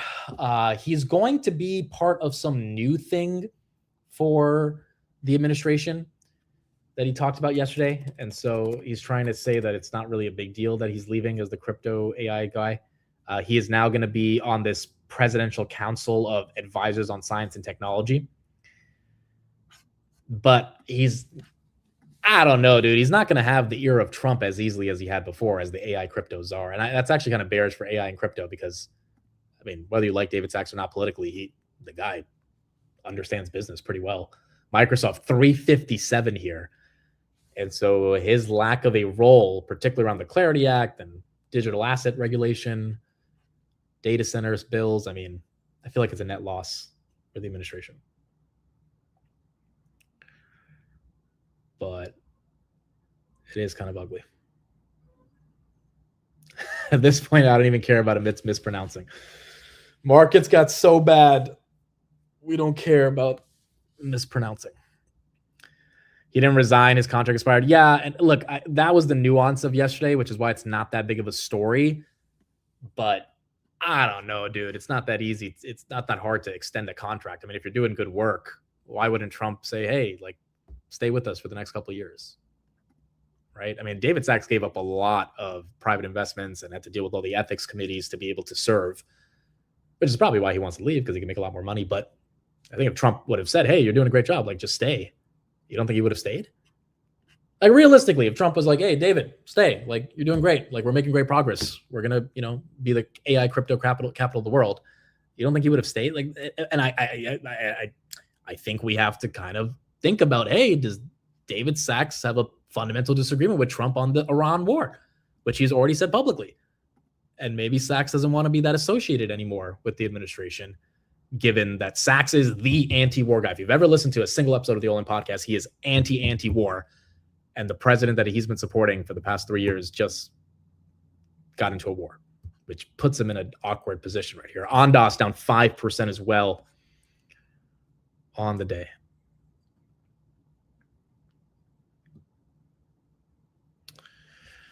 I don't know, but it continues to be ugly. He had a 130-day maximum allowed by law. Well, I don't know. I mean, like, really, is that like the idea that we can't have them?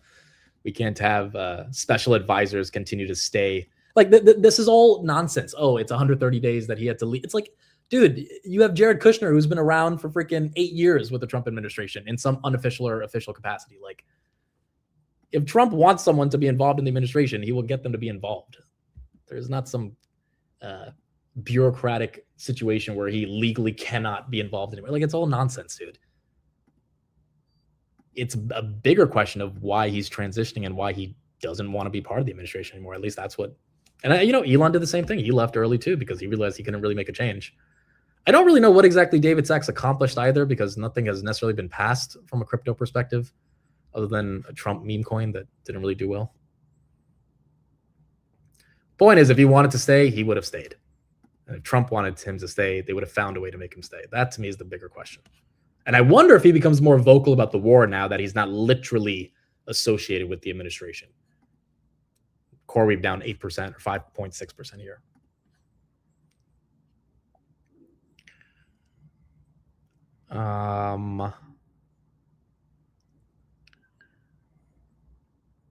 April lows on Meta are 481. That is just 10% away. That's crazy to think. April lows are 481. Dude, it is crazy to think Meta's $30 away from 400. Wow.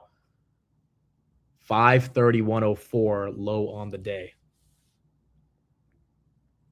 Yeah, bringing up the law stuff to me is just so silly. There's so many laws that the administration has reworked to allow their agenda to take place. So when you say, oh, the law doesn't allow him to stay another 130 days, it's like, if he really wanted to stay and Trump really wanted him, they would figure it out.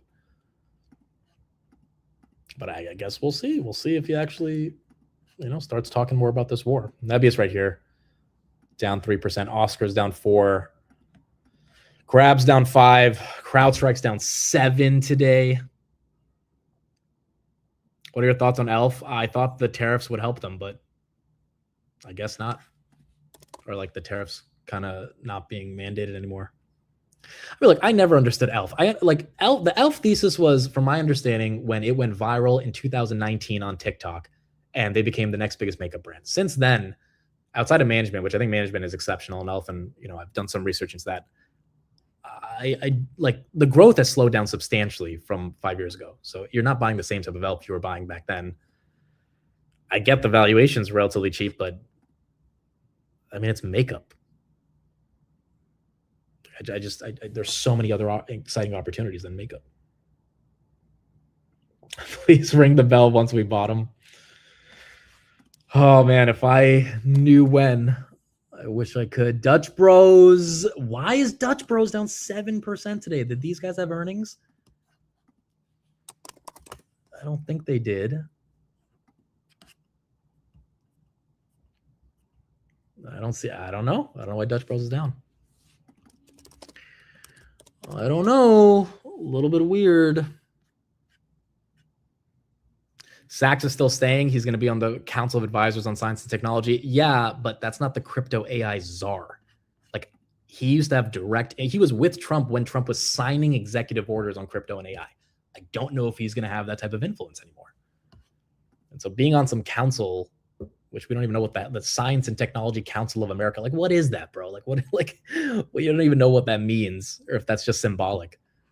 But I knew what wasn't symbolic is when Trump and Sachs were in the White House together, signing executive orders on AI and crypto. That type of influence, if that's not there anymore, brings up a broader question. Snapchat right there, down 4. Iran down 4. We are not seeing any pain stop here. NVIDIA getting worse, 168.73. I mean, Trump's got to tweet something, right? At some point, Trump's got to tweet something. Like, you would think at some point we get something here, but we are not. Let's get a little more coverage on consumer data, and then we'll keep going from there. And the changes there. That's the percentage likelihood of hikes. Correct. Yeah. And look what's happening at the ECB. They're predicting 3 hikes. I mean, it's above 75 basis points there at the ECB. The BOE as well. I mean, they've got more singular focuses here on inflation. But even Japan, they're pricing in 2 hikes in Japan. This is thanks to Standard Chartered, Steve Englander's chart. And at the Federal Reserve, they haven't fully priced in a hike, but I think more information like this, we'll get more data next week. We get consumer confidence on Tuesday, another read. We get retail sales as well on Wednesday, and then the big jobs report on Friday. If jobs are kind of status quo, then, this is a Fed, and we heard this from Fed Chair Powell last time he spoke, that's more worried about inflation. Although status quo is, tens of thousands of jobs lost, as we had last time. Who knows what happens? I mean, look, 10-year yields up about half a percentage point this month. So since the war started effectively, that's partly Fed. It's partly real yields going higher. I know there's people talking about, fiscal concerns about the war. I don't know how much to pay attention to that in the near term. But the net effect is oil up, yields up, dollar up, volatility up, financial conditions tightening. Equities try to keep their composure in that environment. They've been grudging and there's declines, but at some point it just becomes too much weight. That's why we've been breaking these potential support levels. That's why everyone keeps saying, well, maybe we need a panicky flush in stocks before we reach some lower perceived level of a policy put. Just in terms of what else the Fed is going to be looking at, these inflation expectations. You could look at the market-based measures, 5-year, for instance, which we've been watching, and it's elevated. It's come up. It's nothing extreme, but this is just the month-to-date look. And then the 10-year rate is not as extreme as well. I think it's important for them to look long-term and not just short-term, where there's elevated inflation risk around higher gas prices. If you want to hear, though, the case for cuts, even in this environment, Stephen Myron, Federal Reserve Governor, who has dissented at every meeting in favor of deeper cuts. All right, Myron will be on in a little bit. We'll see what he has to say. It still looks pretty ugly across the board. Oh my gosh. So bad. So bad. It's Snapchat down 4%. SoFi down 4%. SPY, a little rebound above 640. Why is Davis snoring, bro? This guy's knocked out. 640.48. If you guys can hear him snore, that's going to be crazy. NVIDIA still getting hit. This is Biden's market. Trump hasn't said this yet. He hasn't said it's Biden's market. We got to wait till he says that. It's not a situation where Trump tweeting changed anything. He's been trying that playbook, and the market isn't falling for it. Severe miscalculation on the administration's part. They thought Maduro part 2. Yeah, I mean, look, obviously the markets are not reacting. The markets did react on Monday. They didn't react last night. So within about 4 days, they decided to not react anymore. But I wonder how bad it gets before Trump at least tries again. Maybe the market's not going to react, but I wonder if he's going to try. Where's the 10-year? 10-year is 4.4 still. Are you going to the Tesla diner? I will not this time be going to the Tesla diner. Next time I come to LA and have a little bit more time. Maybe, I don't know. I don't know how close it is to me. Maybe there's, but that place is always busy, right? So it's going to be hard to even get a spot. I don't even know if I'm going to sleep today, dude. After the show, I mean, I'm up. I've been up for the past 24 hours. Do I really sleep at 8:30? I feel like I just chugged through the whole day. So maybe no sleep today. I am going to a Lakers game today, though, so I'm excited about that. It'll be nice to see Braun on the win streak that they're with.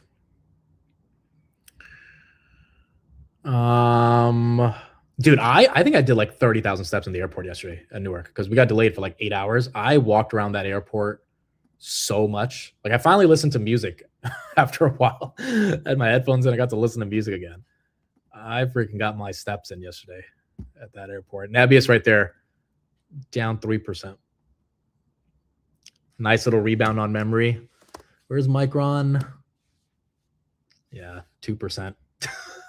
So Micron is literally the meme of it going all the way down and you get that little jolt and people are happy.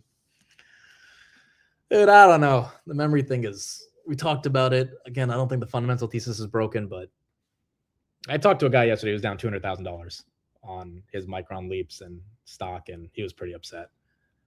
And he's a very technical guy. He's heavy into Micron. He understands the thesis. He knows that the Google compression thing is stupid, but I mean, $200,000 is a lot of money, bro. And he's pissed because he was up a lot more than that before this shit. Luke and LeBron aren't playing tonight? Bro, is that true? If they're not playing tonight, I would be so pissed. It's the Nets today. They have to play. Oh, actually, the Nets aren't that good. They might not play. Oh my gosh, bro. The one I'm never gonna get to see LeBron again. So at least I get to watch Austin Reeves, who was a superstar. They need to give Bronny some playing time today. They need to put Bronny on the court. They need to let Bronny play the whole game. Yeah, it's the Nets. Why would they play today? It's the freaking Nets. Damn, that sucks, bro. I've never got to see him play.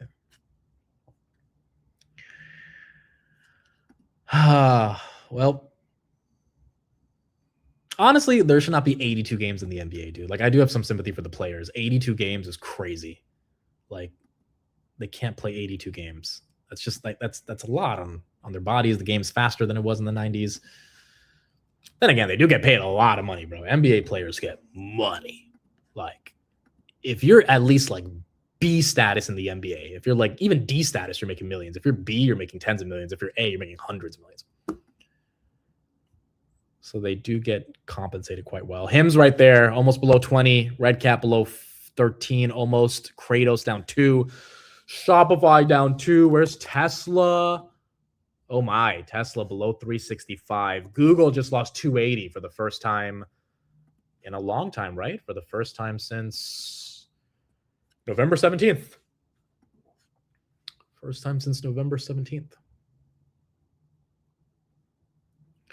I know it sucks to see portfolios that are down, but these are the opportunities we want and should take advantage of. Tariffs were a gift, and this too. I do not disagree with that. Every time there's a wide-scale sell-off like this, these are opportunities to add to a long-term portfolio. The nuance here, which I think is an important nuance, is do you want the certainty that we are pivoting and you can more heavily invest, which is what a lot of us did in May after the liberation thing was reversed? Or do you just not care and you want to buy all the way down? I don't think there's I don't think there's a wrong or right answer, but I understand the necessity for some people to be like, I'm just going to wait. My money is hard-earned capital, and I'm okay paying a little bit more than prices today with a lot more certainty. But if you've been waiting to buy Meta forever, I mean, 700 to 530, yeah, that's your dip. But it comes with the risks of actually understanding what's going on with Section 230, what's happening with recessionary fears around advertising demand, what's happening with this war. Like, all these things have to be factored into. And again, it just sucks when the dip keeps on dipping, right? I mean, the dip on Microsoft was 480 after 550. Then the dip was 450. Then the dip was 420. Then the dip was 400. Then the dip was 380. Now the dip is 357.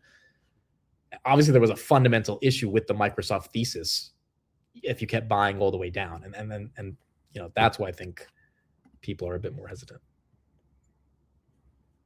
Are you looking for a technical alert or fundamental? No. Oh, by the way, Jason's not buying Meta here. I don't know why you guys think Jason's buying Meta. Jason's buying puts on Meta. Like, if you looked at my Instagram story last night, I was like, yo, are you buying Meta? And he's like, yeah, puts. Like, none of this stuff looks constructive to him, even on a technical basis. Yesterday, he said he went short Google, Meta, and Amazon. And 545 was his target on Meta, but, you know, now we've lost that. So I'm looking for something fundamental, which is the war ending. That's my fundamental catalyst. Meta about to lose 530 here. Let's see if it can hold on to it. Israeli officials admit Iran's core perception may be decisive. Tehran believes it is winning this war. When Iran goes to gesture of goodwill in Hormuz, it doesn't see a concession.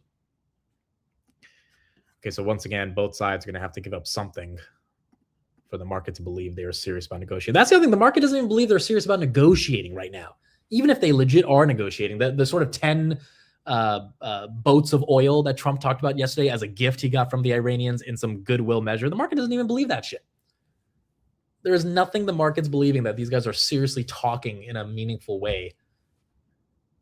Because if they were, then oil would not be pumping here. But it is.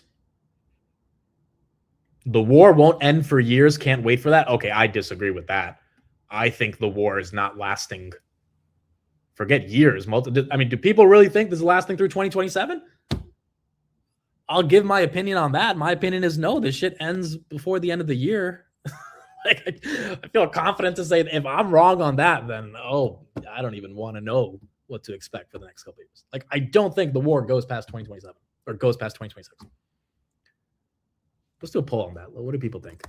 Do people actually think we're spending more than a year on this? I do not have that same opinion. I think that's too aggressive on assuming this goes further. How long does this war last? You know, Amit disagrees when he gives a blunt and honest opinion with a laugh in it. Yeah, like, I don't give my opinion on everything, especially the political stuff, but when it's time to give my opinion, do it. And I hope to God I'm right about this, that it doesn't last further. End of 2026 goes into 2027, past 2027 in the next few weeks. What do we think? What do we think? Every geopolitical expert on the planet predicted a conflict with Iran such as this would last years. They seem to be right. You know, that is a fair point. That is a very fair point. To give you credit on that, yes, from the geopolitical people that I've listened to as well, Iran has always been the kind of central catalyst for, quite frankly, I hate to say it, but World War III. I mean, that has always been the central catalyst to how World War III would start. Now, I don't think it's going to start. I'm not a geopolitical analyst, so what do I know? But most people have thought Iran is going to be the hard one. And if Fetterman went off on the Democrats yesterday, because Fetterman is like, look, Biden wanted to do this, but he didn't have the courage to. So now Trump is doing it and Democrats are mad, which you can agree with or disagree with politically. But he's one of the only Democrats who's like making the argument that we need to do this. And so maybe there is an argument that this lasts longer than expected just based on the pure idea of a lot of people expecting that to continue. Wow, 167 NVIDIA. 160 freaking 7. Why not? Why not? There she goes. 167.95 on NVIDIA. My goodness, dude. This is incredible. Absolutely incredible. SPY 639. Meta, did we lose 530? We lost it for a second, 529, then it bounced. Lost it for a second. VIX jumping back up to 30. What did you guys say in the poll? Let's see.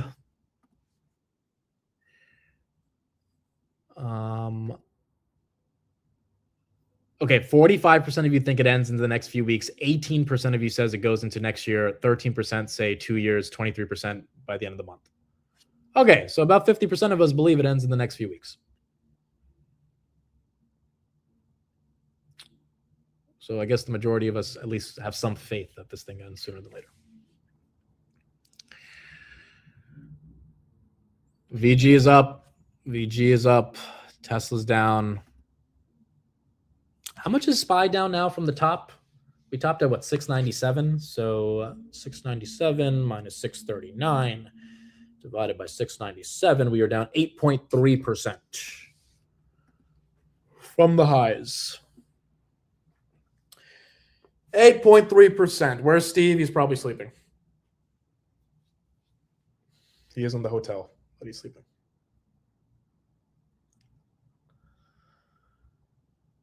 When the pump comes, it's going to be amazing. Yeah, I mean, look, if we get a V shape like last year, we're going to need a hell of a V shape to recover. But again, some of these prices I don't believe. Like, dude, 169 on NVIDIA, 168. Like, when I look, just like some people who are heavier in Meta, you probably, when it's 530, you probably think it's a joke. Like, it's an absolute joke. I feel the exact same on NVIDIA. The Micron bulls are probably thinking it's the exact same here. SoFi bulls probably thinking, like, all of us are thinking these are unbelievably stupid prices, but unfortunately they get some level of validation based on the macro. Macro changes, these prices don't have to be stuck where they. But until then, you know, it's just uglier. Let's get some coverage on oil. See what some people are thinking about where oil may go. Hey, sorry. So I would like just to maybe start off by some basic oil math here. We've come into this war with a pretty large amount of oil in transit, which was the result of sanctions on Russian Iranian oil in the fourth quarter. So we have roughly 300 million barrels of oil floating around that have been, of course, as you know, unsanctioned. And then we've released 400 million barrels. That's about 700 million barrels. Remember, there's 20 flowing through Hormuz. So we have about 35, 40 days to wrap up this conflict. If that doesn't happen, and again, we're on day 28 today, I believe, or 29. So as we get deeper into the conflict, we are going to run out of that buffer. So answer to your question is 2-3 more weeks, not priced in. We are pricing in really as we go. We are pricing in a war still in the 4 to 6 week window that President Trump indicated at the very beginning, in our view. Well, some people were wondering why oil didn't sell off when the president extended the window for attacking the power plants in hopes of negotiations, which he said are going well. Well, the reality is, as I mentioned, we are chewing through the spare buffer that we had coming into this conflict. And that buffer is going to fade away quickly. So the market obviously is pretty anxious. There's also the perception that maybe when the conflict is over, we may not go back to 100% volumes through Hormuz. Remember, the Houthis have actually captured Bab el-Mandeb for a long period of time. We used to have 9 million barrels a day flowing there. And then when the conflict in Gaza started, we came down to roughly 4.2. So we lost more than 50% of flows through Bab el-Mandeb in the Red Sea. And again, that was done with relatively basic technology. So I think the concern is that this conflict might just keep going. And even when we come back, you will not get 100%. So the oil market is very focused on how things play out. And also the other part of the answer is the physical market is still extremely tight. We have seen record oil and jet fuel prices in the east. This crisis is east of Suez. Hasn't really infected the Atlantic basin yet. Francisco, where are we on the demand destruction curve here? I know parts of the world were already rationing, they're in shortage, but when does that start to really bite? Well, Mike, listen, your former speaker, I think did a really good job, Rebecca, talking about a little bit the impact on central banks, inflation. I think that we need to see demand rationing for the simple reason that, to your point, there's no supply. So places that don't have supply, they're already entering 4-day work weeks, 3-day work weeks, trying to move people, stay back home, work on Zoom and so on. So we don't really know how much flexibility there is in the system relative to pre-COVID, let's say, when we didn't really have that work from home type possibility. That's a fair point. Work from home is not happening at the levels that it was a while ago when we had the last major oil scare, which was during COVID. I mean, this goes back to the comment from the IEA, right? Where they said we encourage people to not travel and go on less vacations and try to drive less. They even said we encourage people to work from home to use less energy. And, at the time, people are thinking, oh, the IEA is crazy for saying this stuff. It's like, we got to look at it holistically. Like, if you have the International Energy Association saying, hey, we are really having an issue and we need people to pull back on their spend and consumption of energy, you're basically saying we need to not grow GDP. I mean, it's like purely anti-capitalist, but it coincides with the ability to ration the available oil we get. And as humans, we don't want to hear that. We want to hear that, no, if I want to go to Mexico, I can go to Mexico. I don't have to worry about the environmental impact or the impact to the amount of oil we have. I should just be able to go because we should live life with abundance. Well, you can't do that when the Iranians are holding the Strait of Hormuz and hostage and we don't have the oil to go through. So people were saying, oh, the IEA is fear mongering. It's like, no, they're making a claim that says, well, if we don't have oil, the world doesn't go around, which means people need to stop consuming. And no one wants to be put in a position of not going to see their family in a different country versus having to save on oil. Like, it's just such an ugly situation. This whole thing has taught me oil runs the world. And I feel like I knew that in an abstract sense, and now I'm getting to know that in a much more practical sense, that oil runs the world. That's it. It's just that simple. When we mess with oil, we mess with the entire global economy. And it's not that easy to change it and not mess with oil, or to reverse the messing of oil that we're doing with, because this stuff is very, I mean, some of these countries, all they have is oil. That's all the Iranians have. They have their right to the Strait of Hormuz. So they're not going to give, I mean, that's the very existence of their sovereignty. They're not going to give that up as easily. And I think you just have a lot of people asking, well, did we not think of that before we struck them? Which is why now more people are, getting a bit more upset. Yeah, and LNG, correct. This is not funny anymore. I am so mad. All you can do is laugh, though, right? All you can do is freaking laugh. Yeah, drill baby drill is not even helping here. Like, we produce a lot of oil, but that's still not enough to help actually transmit the oil. Like, we can produce it, but we got to actually get it to the rest of the world, which is what matters here. Hood right there down 5%. Blue Owls down 1. Estee Lauder is down 2. Zeta down 4. Joby's down 4. Celsius down 2. Hims is down 5. SLB, Steve did talk about this last year. Schlumberger, wow, 52. This is one we haven't looked at for a while. What are the odds the tariffs will end at the same time the war ended? I feel like Trump would be funny if on April 9th he says it's a great day to buy. SLB is up 32% this year. DOJ officials said that Kash Patel material published by Iran-linked hacker group appears authentic.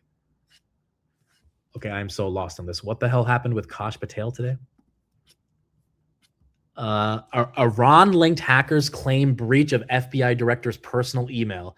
DOJ confirms break-in. A Justice Department official confirmed to Reuters that Patel's emails were compromised but did not go into. Wow. The FBI did not immediately respond to a request for a comment. The hackers did not respond to messages. They got Kash Patel's emails?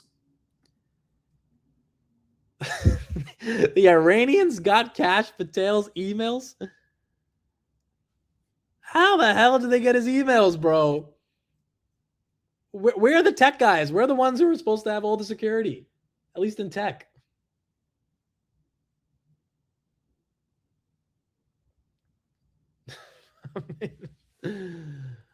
Oh my gosh. Bro, how did like no actually yeah, what was the password? Kash Patel 123 like this is the director of the FBI. This is not a joke, bro. Like how is his email getting compromised? I understand a regular American citizen, but the director of the freaking Federal Bureau gets hacked. Meta 532. Imagine they got the wrong Patel and Chris got hit. Oh my gosh. They take over Chris's X account. Yeah, he clicked a link, dude. Every time I get a link in my email now, I am so careful before clicking that shit. Like, I really think twice. Most of the times, I don't. One wrong click. I have a lot of friends who've actually got fished pretty bad. And it's over at that point. I mean, then you're stuck for a couple weeks trying to deal with it. Snapchat down 3, Reddit down 4. Bitcoin 65. Bitcoin's coming down with the market. With the market. It's his Gmail, not government FBI email. Okay, but still, dude, the director of the FBI's Gmail should not be getting hacked. Like, once you get into that role, isn't there so much security that's involved with all your personal files and emails and family members? Like, it's a very compromising position if the director of the FBI gets hacked in any way. Like, you would think they have extreme levels of security. Yeah, why does he even have a Gmail, dude? And maybe they are allowed to have it, but you would think it's like still under some level of security.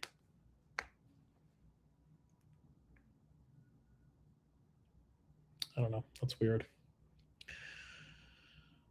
That is weird. 65.7 on BTC. Yeah, guys, we're just not seeing any rebound at all. S&P has been just oscillating around 638 to 640.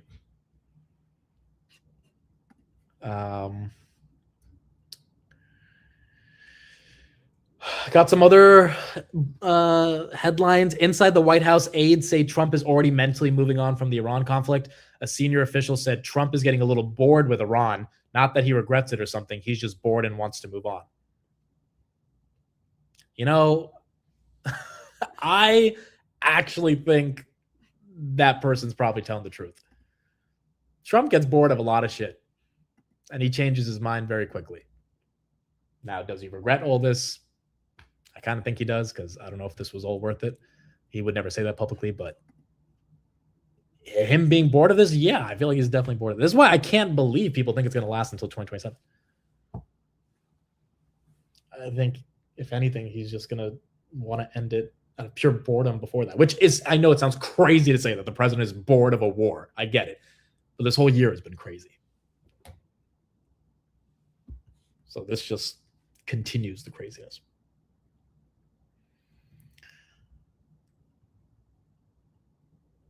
Are you looking at any cash secured puts? No. I think premiums are very attractive here on names.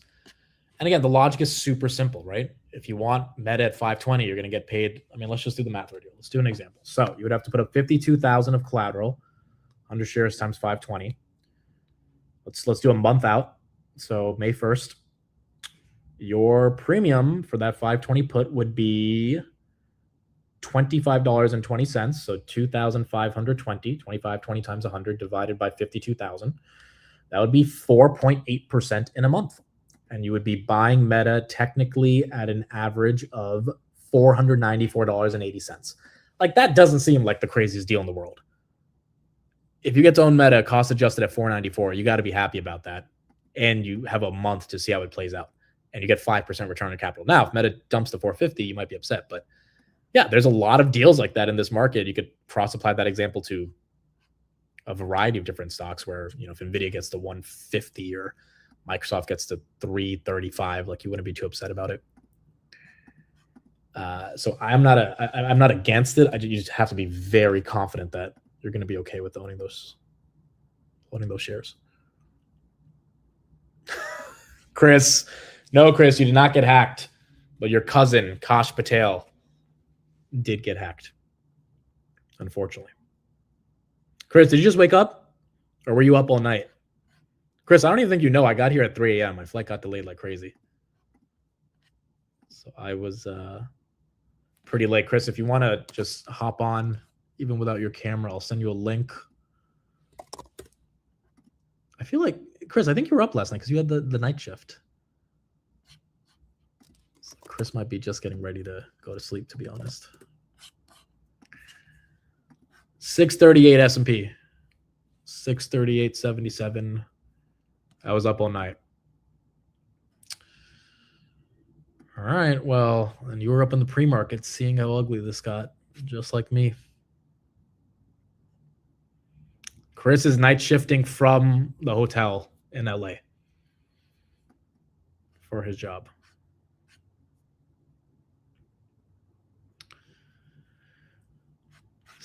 We haven't lost 638. Moran's going to go on in a little bit. He's probably going to say we need to cut rates. Problem is he's alone. Even Waller doesn't think we need to cut rates. Dude. He's the only bull left thinking we need to, I guess Dove, I should say, think we need to cut rates. Everyone else is just like, no, not yet. This was the update on the Senate vote to fund the DHS, by the way. Overnight, the Senate passing legislation to fund most of the Department of Homeland Security. It does not include the billions of dollars in funding Republicans were seeking for ICE and Border Patrol, which is already funded because of the big, beautiful bill and funds that were available there. Republicans do plan to try and add that money through a separate budget reconciliation process. The bill that was passed last night also does not include reforms for ICE or immigration enforcement tactics that the Democrats had been seeking. Minority Leader Chuck Schumer pledged that there would be more opportunities and that Democrats would fight hard for reforms. In other words, everything we've done for the last 30 plus days where nobody was getting paid, where the line's been building up, yeah, you're not going to see much that came out of that. Last night's agreement must still pass the House, and it has to be signed by President Trump. So even if this gets done very quickly, we've heard that it could take several days before you see things get back to normal at the airports. The deal. All right. So although they're trying to resolve the TSA issue, still might take some time before we get there. Chris Patel, good morning. We cannot hear you. You might be muted. There you go. Can you hear me now? Yes, sir. All right. Now I was gonna text you. I was like, let's go get some breakfast. Dude, we can't afford breakfast anymore, bro. I don't know what you're talking about. It's free. It's complimentary. No, I feel like we can't afford the free breakfast either. I feel like that's how bad it is. Okay. So I'm not gonna toot my own horn, but I'm gonna toot it. I was right. I don't know if you saw the Daily Mail today about Netanyahu and the JD Vance thing, like what the dynamics behind that. I didn't. What was the headline? So basically, according to reports, basically Netanyahu convinced Trump to go into Iran. Basically said, "Look, man, it's going to be easy. You know, they really want us to come over there and liberate them." And so JD Vance was like on Trump's side saying, "Hey, listen, man, it's probably not the case. Like, you know, this is a little bit more complicated than that. Like, let's not go there." And Trump, because he just had that early victory with Venezuela, probably thought he could press his luck. And so we kind of went into this thing and you know, the US backed it. And now we're in a whole heap of shit. And JD Vance has been on the weekends trying to clear this up, trying to negotiate an exit. But clearly the US is at a point where they do not want to be there anymore. They want this whole thing to end. The Iranians, unfortunately, this is the problem when you set timetables for yourself. You harden the other side, right? So if you say, oh, this is only going to be a month, what do you think is going to happen? That means that the other side is just like, oh, we just got to last a month. Yeah. You know, you embolden the other side. It's the same thing in Afghanistan. The minute you told the Taliban that you were going to leave at a certain date, they're getting ready to take over. You know, like you can't do that. You gotta have like firm, resolute things with like zero off ramps. But now that we're in this doo-doo, how do we get out of it? I don't know. But I will say a couple of things. I think that some of the off ramps to this are starting to kind of form. I don't know if you've been tracking this, but did you know that Japan was buying a whole bunch of oil shorts? I did not know that. No. Yeah. So after Trump met with what's her name, with the prime minister from Japan, basically the U.S., even though technically the U.S. is not intervening in oil markets, the Japanese are, because Japan's yen is getting weakened. Because what happens is oil is priced in dollars, right? So when you buy oil, you have to convert it to dollars. So with oil prices skyrocketing, what's happening? People are buying a whole bunch of dollars. So if you look at the Dixie, show everyone the Dixie real quick, you'll see dollar is strengthening, right? Now the Japanese are in a position where they're like, holy shit, it's almost 160 yen per dollar. We need to kind of strengthen the yen, but they can't do it in the traditional way, which is just buying straight up yen. So one of the things that the Japanese have been doing, if you type in Japan shorting oil futures. Wow. Japan is weighing a controversial plan to arrest the yen slide, stepping into the oil futures market. Sources say as long-standing policy tools. The details of the proposal remain scant. Policymakers increasingly see speculative surges in energy prices as a major driver of the yen's weakness against the dollar and a problem of monetary easing. So they're trying to short oil to get the yen to go down, is the claim. Well, essentially what you're doing is you're kind of like hedging yourself a little bit, right? By buying these contracts, like oil, like short contracts. Is like, so the expectation is you're trying to drive the price of oil down so people are not buying a crap ton of dollars. You know what I mean? Yes. So if you look at it, that's one of the policy interventions that people were talking about. And then the US kind of got a little bit caught. I wouldn't say caught, but basically people were like, wait, the US Treasury is going to buy, it's going to sell short futures contracts on oil to drive prices down. And so, the Treasury said, no, we're not doing it, but it was able to get Japan to kind of help out in that whole thing. So now the US is basically, at least in my opinion, has made some overtures to the Japanese and said, listen, we're not trying to make this thing a long-term deal.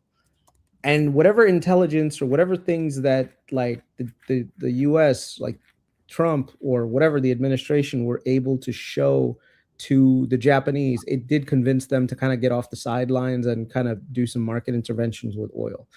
The other thing is now you're starting to see other countries kind of like get in there because it's starting to impact them economically. Like there are literally fuel shortages everywhere else. So the thing is, slowly the tide is turning where at least at first there were enough sympathetic ears to the Iranians. Now everyone is sort of turning on the Iranians, and the one country that Iran cannot lose the support of is China. Right. China is their biggest buyer of oil. So now if the Chinese are in a world of hurt, they're going to make a big deal about it. So, on the front, yes, we're sort of like dealing with trying to like knock out as much of the regime as possible. But to be honest with you, a lot of this is being pushed by the Israelis in trying to get as much infrastructure out of to destroy as much infrastructure as possible in Iran so that they can't build any additional ballistic missiles and nukes and all the other stuff.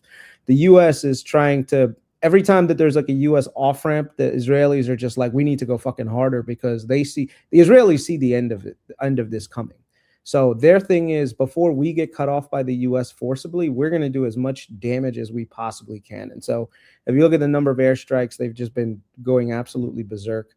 The US, another thing, I don't know if you know this, but the Israelis were about to target a couple of the people at the head of the IRGC.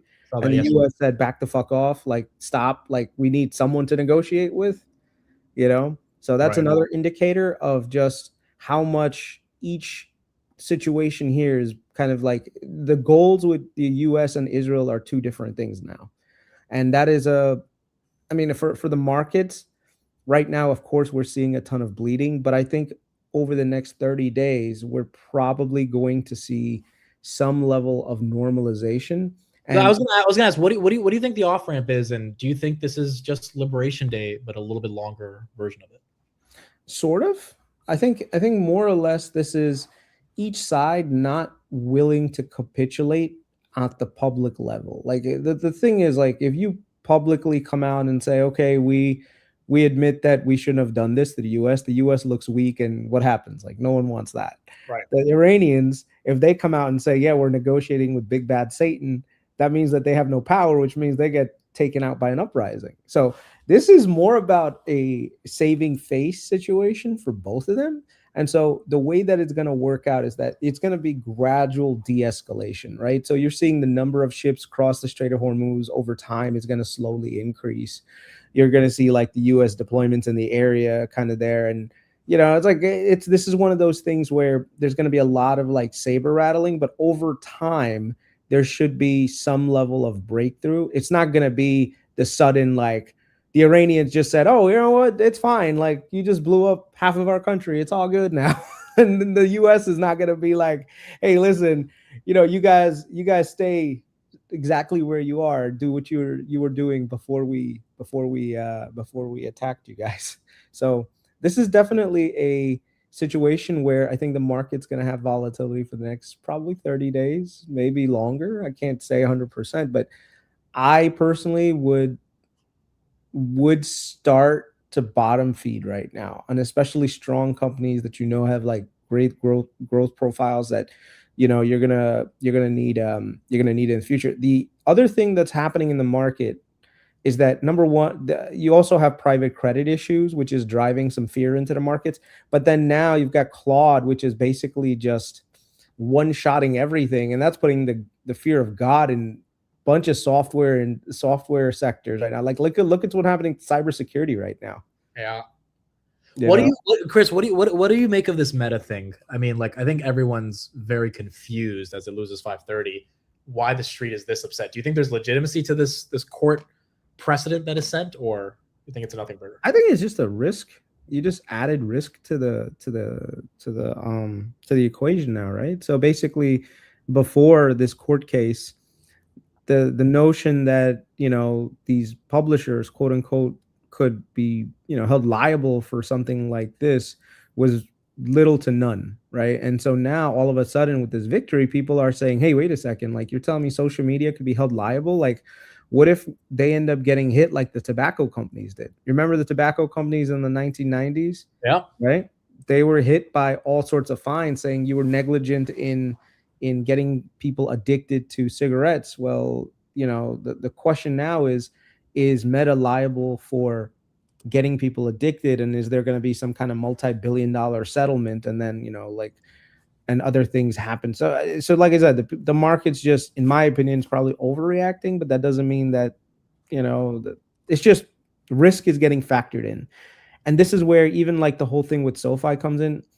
When it comes to the market, regardless of whatever your fundamentals are, if there's any sort of even like remote fear that comes in that your business model currently that you have is in question, automatically the market is going to sell you off a little bit.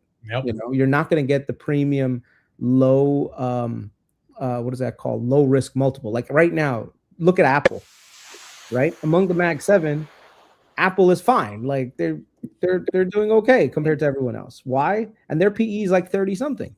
Why is Apple still up there and all the other Mag 7s are getting rated lower? Right.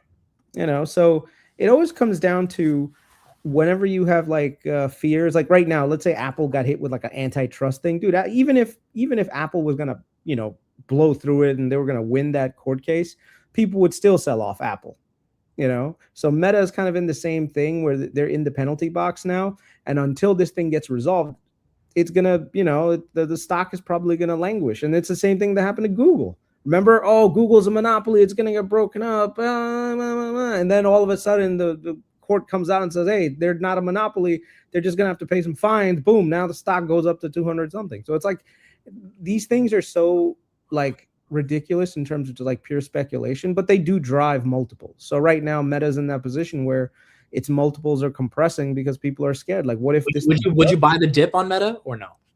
I would wait until you actually see some floor settling up, because it doesn't look like this thing has a floor right now. Yeah, I agree. You know, at some point, I mean, Zuck's got to come to terms too with some of his spending, because he has been a little bit cuckoo kazoo with spending on stuff. And you know, I give Zuck a lot of credit on you know what he does, but sometimes he spends a lot of money because he has like this, like, I don't know what do you call it, but like this feeling that he's going to get disrupted. So this whole thing with acquiring scale AI and paying multi-billion-dollar, you know, bonuses to recruit the best AI engineers, and yet you still don't have a finished product, it kind of makes the market think like, wait a second, like, is this guy just, you know, buying to buy, you know, and you know, is Meta falling behind? So it's like one of those things that, like I said, the market's going to do what the market does. We do have some breaking news real quick. The White House has released a 20-second video. Yeah. On their latest announcement. Launches later. Relax. This one's an app. Track the latest news, live streams, and everything White House, including the kind everyone's talking about. Join the propaganda, bro. This war, I gotta say one thing about X though. I can't understand why they allow all these Iranian like government officials to have an X account that are just basically spreading propaganda on there. It's our propaganda versus your propaganda. You know? You notice that? I noticed that, but now we have a White House app, so people can be updated constantly on. Yeah, I ain't downloading no White House app. I feel like I have to because I cover the news all day. All I need is Truth Social, to be honest. That's the biggest. Yeah, thing. I'm probably not being tracked by Mossad right now for saying not so nice things about Israel once in a while. But here's the thing, you know, I get it from both sides. Like once in a while, I get called anti-Semitic, and then on the other side, I get called Islamophobic. It's a matter of how I craft the argument that has the other side like go crazy. Well, right? That's the worst thing about everything that's been going on. I feel it as well. People say I have TDS, and people say I'm MAGA, which means they're doing a good job being objective. But the point is, it's so annoying that we can't focus on markets. And I'm doing my best to try to focus on everything in the context of markets, but it is difficult, right? Because you have all this shit and people have emotions, and you know. So here, I asked to put a poll in the chat. When do you think this ends? Because there's about 25% of the chat that thinks this goes into 2027. Do you think at all it lasts that long? I mean, it very well could, dude. You know, like one of the things is fear. Once it creeps into the psyche, it's really hard to get out of it. You know, like we have been sort of lucky with Liberation Day and everything else that a lot of that was an easy policy fix. This is not as easy. You know, like this is like the other side gets a vote here. Like with tariffs on Liberation Day, all you had to do was say, oh, you know what, we're not going to do it anymore. And boom, everyone is fine. Everything is back to status quo. It's really hard to put the genie back in the bottle now with this whole war situation, especially after you just literally you took out a country's, you know, army and well, not army. You took out their navy and Air Force and Chris, let me ask you this. If we keep saying we took out their Navy and their Air Force and their military, why aren't ships still able to pass the Strait of Hormuz? Because the thing is, like, the risk is still there, man. You know, the risk. So the other thing also that leads me to believe that the U.S. is sort of working on, like, changing things up a little bit is the U.S. is entering into the insurance market as well. You know, the ship insurance thing. So there's been kind of like this, like, I don't want to call it FUD, but there's been this FUD that all these ships in the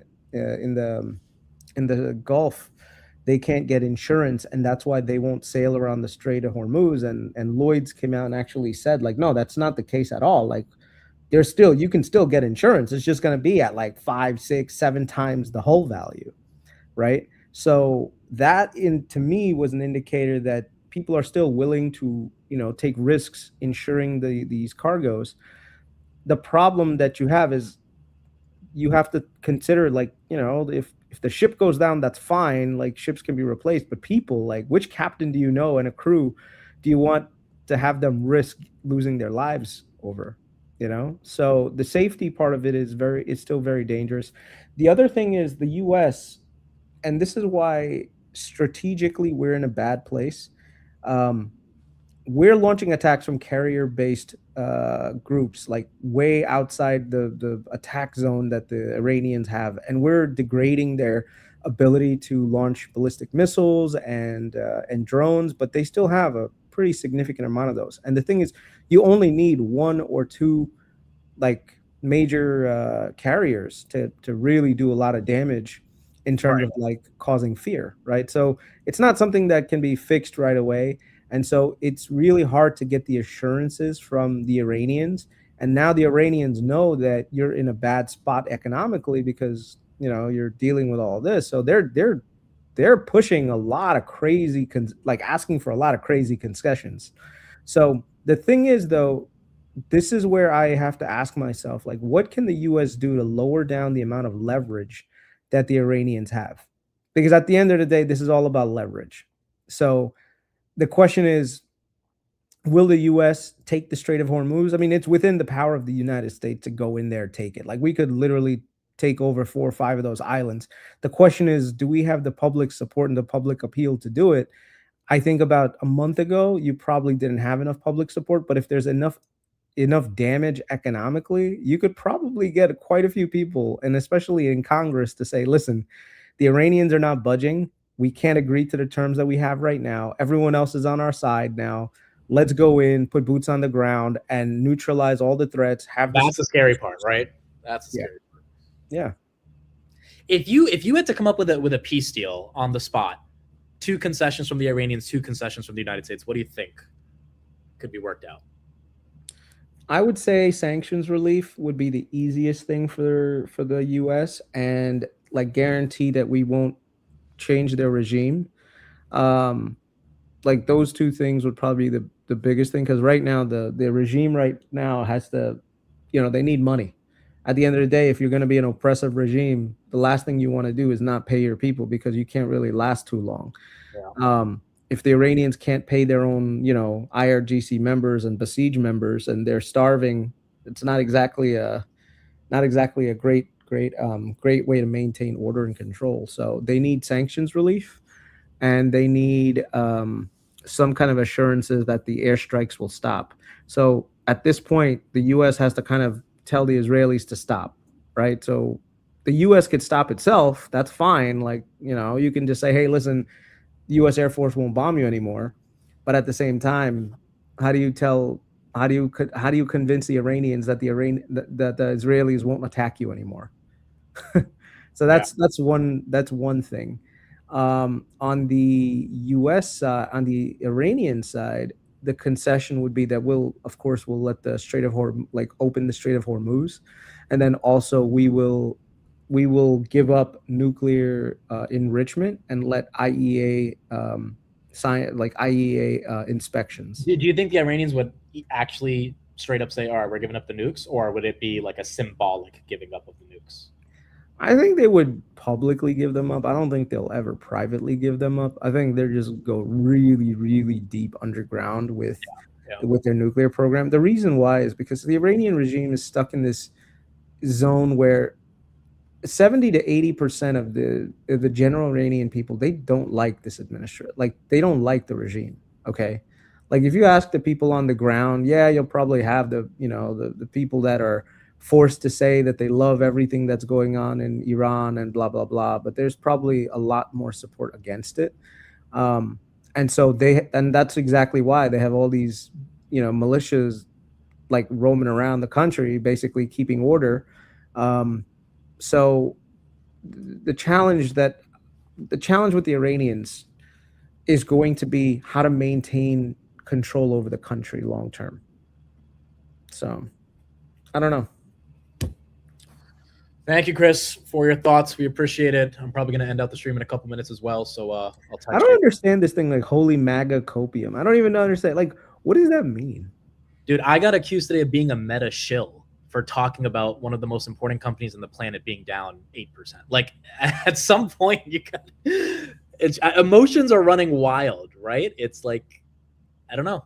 Yeah. I mean, some of the Some of the people in the chat are correct. Someone said the whole thing with Gaddafi. Iran remembers what happened to Gaddafi when he gave up his nukes. Yeah, exactly. You know, that's the part. Like all the dictators in the Middle East, they all lost their heads basically, or lost every, you know, the only one that got away was Assad because the Russians took him. But basically the Iranians, they don't want to find themselves negotiating with the US and end up, you know, on the chopping block the minute that, you know, they declare a ceasefire. You know, the thing I agree with you on is, and I was talking about this in the morning, if we cannot get meaningful concessions from the US and the Iranians, even if they're symbolic concessions, then we're going to war. Because I mean, what's the key is at some point the US is just going to say, you know what, screw it. It's all about leverage. We take Karg Island, we take some of the islands over in the Strait of Hormuz, and we basically just act as a police force in the area until the Iranians give up. I mean, the Iranians will end up starving themselves. Their people will violently riot in the streets, and you've got regime change. So but that's like a 5-year journey. That's just it's not really a 5-year journey. I mean, if the US really wanted, bro, we could go in there and take the country. Like we did in Iraq, we did in Afghanistan. The power of the US military is way beyond what people think it is. The thing is, at least with Iraq and Afghanistan, we had a lot of popular support. With Iraq, we had a good amount of popular support, not a lot, but like enough.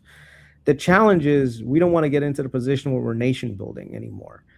We would much rather work with the existing infrastructure, because we learned that the hard way in Iraq. In Iraq, you know, if we had just gone in, took out Saddam and said, okay, you know what, Iraq, here you go. You can administrate yourselves. You know, the people that were like former soldiers and stuff, stay in your roles, do whatever. Iraq would have been fine. Like we would have, you know, worked with whatever was left.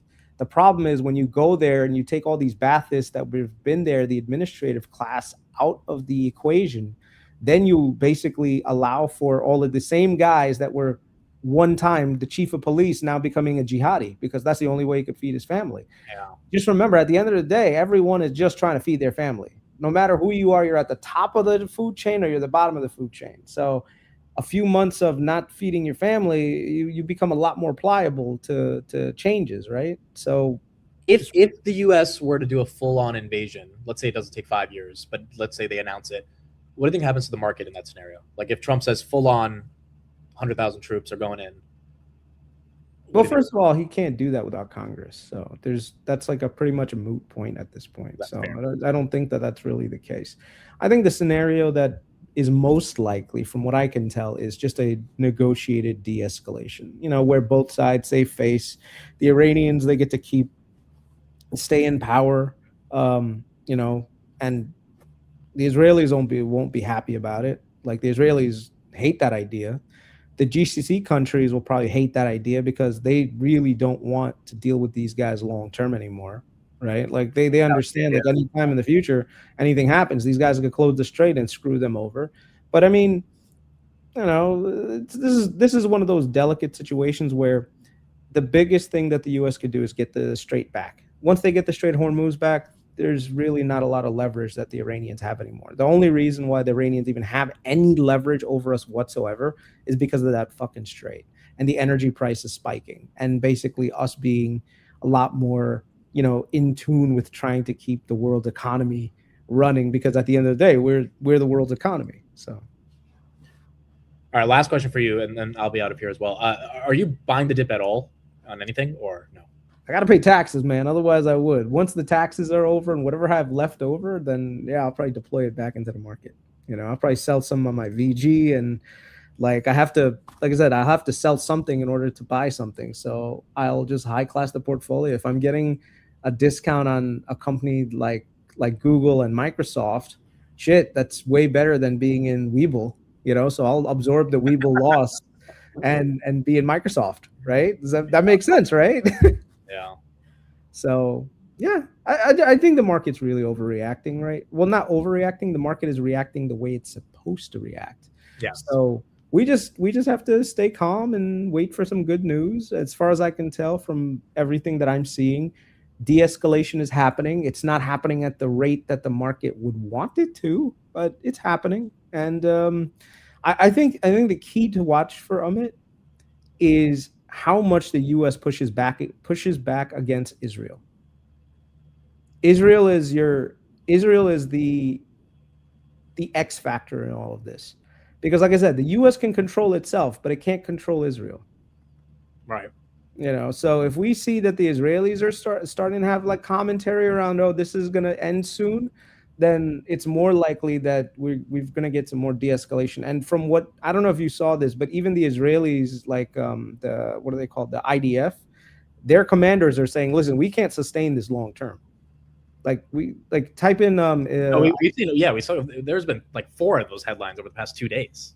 You're right. Yeah. So even internally, their security apparatus is getting a little bit pushback, and then also the people over at in Israel, you're not exactly too happy living in a bomb shelter every day, right? So you got to get back to business. So there's pushback there too. So I think even from internally, from Israeli sources, even if there are a lot of hardliners, they're going to push back. So all of those things are going to factor in. But I'd say a 30 to 60 day negotiated de-escalation, and we'll be fine. And then the back half of the year will just be like a nice steady recovery.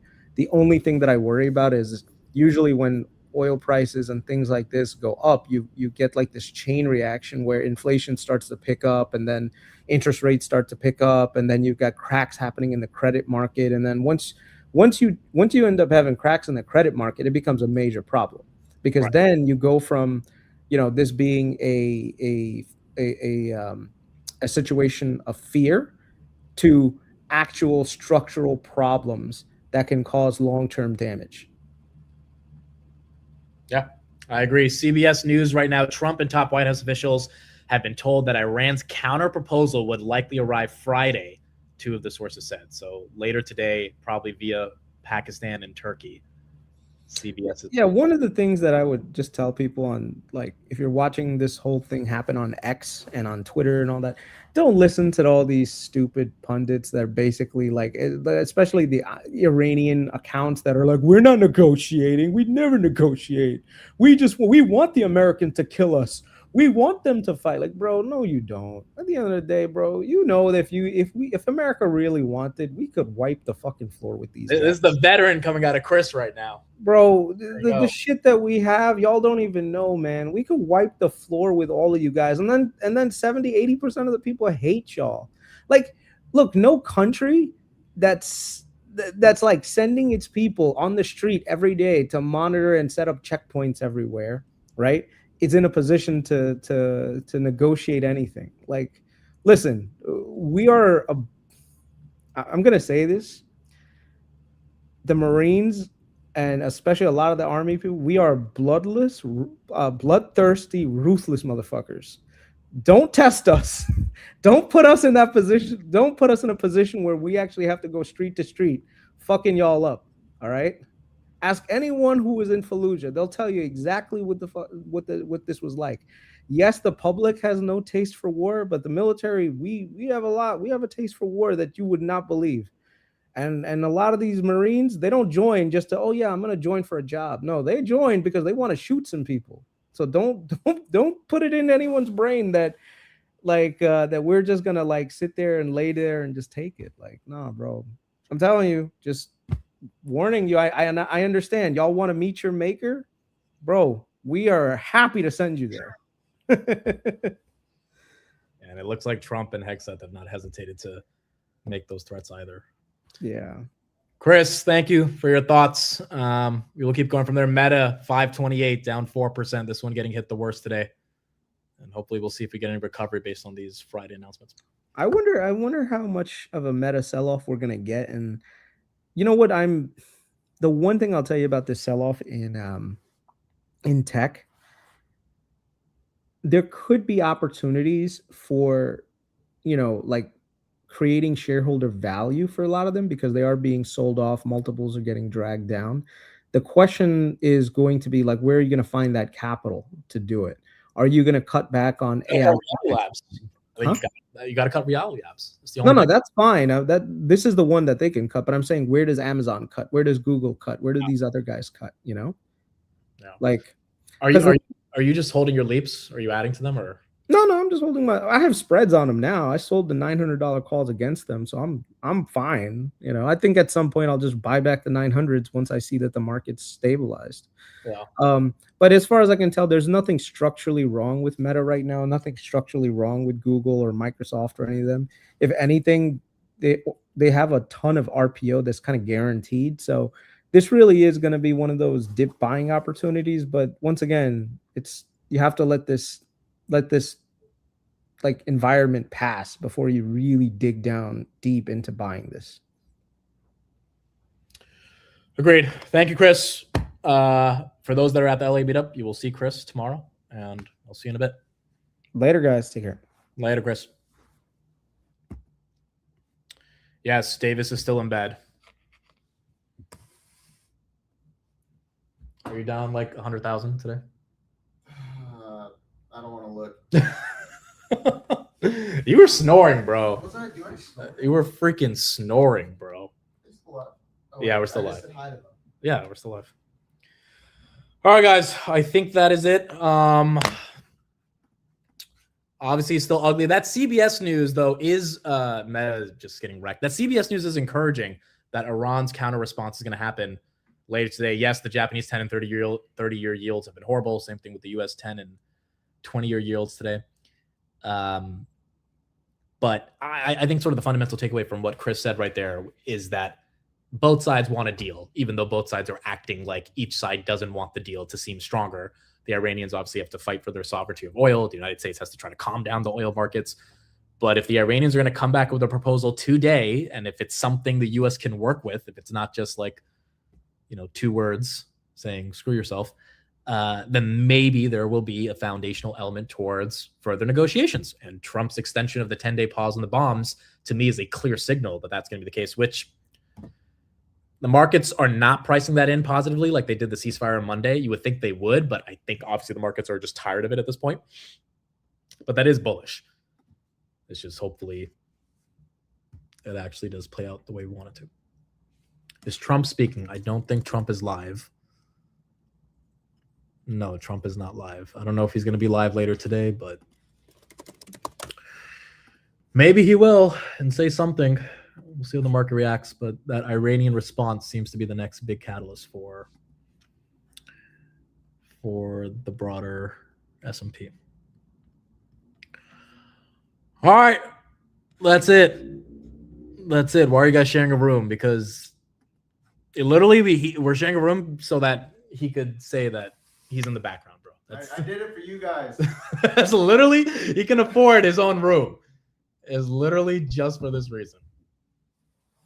It's ridiculous, bro. It's ridiculous. But no, Davis will be at the meetup. Again, he's a good friend of mine. Me and Davis met because of Palantir back in 2022. So we've, Palantir connected us as early investors, and we've been on the journey together. All right, so I think that's it for me. I will not be doing the Sunday show today or this weekend because of being in LA. I will be doing the Monday market open. We'll miss the market close on Monday, but after that, we are officially back with no issues for the next month and a half. So Monday's what, the 30th? So back 31st, we'll be back to normal. We'll still have the open on Monday from the hotel. And yeah, that should be pretty much it. Yeah, no market close today. No market close today, but I have not slept for the past 24 hours, and I don't think I'm going to sleep. At this point, it's whatever. So we'll get some sleep tonight, but we'll be up the whole day. Again, takeaway from today, Iranian response coming. Maybe the market reacts to that. We have lost a lot of averages and a lot of technical levels across the entire market. Everything is bloody red.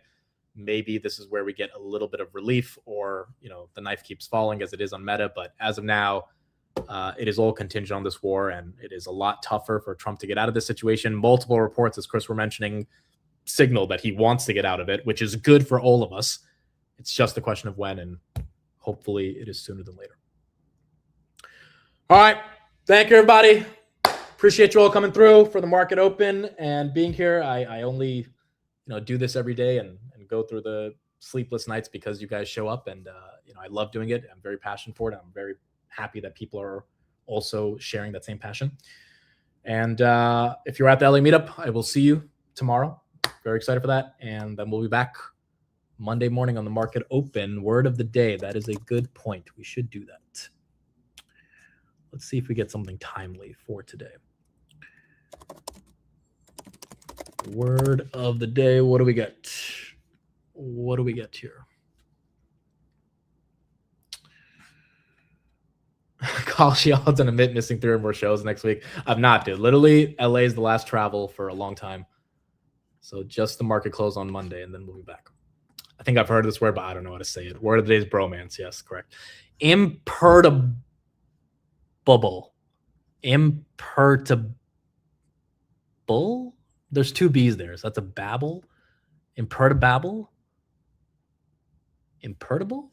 Unable to be upset or disturbed, calm, and composed no matter the situation. Well, that's what we've all got to be. He remained imperturbable during the sell-off, sticking to his plan while others panicked. Okay, I feel like I've seen this word. I'm obviously probably saying it wrong. But it looks like imperturbable, right? Like, why are you laughing? That's how would you say it? How would you say it? Imperturbable. Oh my god, it's gonna be so bad. Imperturbable.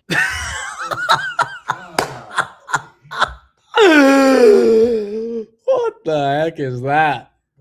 Imperturbable. No way. Imperturbable. That's nonsense. Absolute no one caught that. Wow, S&P going green on this imperturbable mindset that we have to have. Look, well, not going green, I should say, but you have some green candles. Meta 527 to 530. Maybe we just got to stay calm. Maybe. All right, thank you, everybody. Appreciate you all. Yo, that was crazy. Did you guys? This guy was staring at me and clapped right when that's crazy. That's what. Anyway, yeah, I will see you guys on Monday, market open, and if you have to meet up, I'll see you guys tomorrow. Very excited for it. Should be very fun. Should be a good time. We got a lot of people from the community here. So happy that everyone came out. You know, the point of these meetups, again, it's just like to put a face to this whole community. It's not about me. It's not about, you know, some grandiose event where it's like, I'm here and other people are here. It's really, I'm just the catalyst for the foundation for this community. That's all I think of myself as. I think of myself not as a stock market guru, not as an investing guru, not as a genius. I think of myself as just a catalyst to create a community that a lot of people want to be a part of. And I'm not perfect, and the people in this community are not perfect, but the point is all of us share this one unique thing in common, which is we love investing, and a lot of the world doesn't. So if the stream can and the channel could be a foundation for people to meet each other, talk to each other, communicate with each other, and then be able to actually enjoy each other's presence in person, which is really what life's about, right? Like sharing memories in person. That's what makes it special to me. And that's why we put in the hard work of actually trying to plan. And there's a lot of logistical shit. Jess, she's done an amazing job. She goes through hell trying to plan these meetups, but it is all worth it every time you see someone in person and you get to talk to them and develop a friendship, and then people get to talk to other people. It's just really cool. So really looking forward to it. Means the world. Should be excited. Sam will be here as well. Let's get a poll going to see if someone fixes their bed after they wake up or not. That's a good poll. And yeah, Chicago will be next, and we'll see people there after LA. All right, thank you, everybody. Appreciate it. I will see you guys on the market open on Monday. Bye, everybody. Have a good one. And for those coming to the meetup, I'll see you guys tomorrow. Bye, everybody.